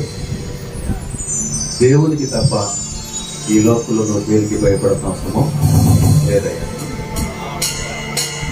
ఇది మొదలుకొని నీ జీవితంలో ఎటువంటి భయం ఉన్నా అది యేసు నామములో తొలగిపోవనుగా, తొలగిపోవనుగా, తొలగిన బలకిన దురాత్మ యేసు నామములో లైవ్ అయిపోనుగా, లైవ్ అయిపోనుగా. ఆ భయము కట్లు యేసు నామములో తెగిపోవునుగా, తెగిపోనుగా.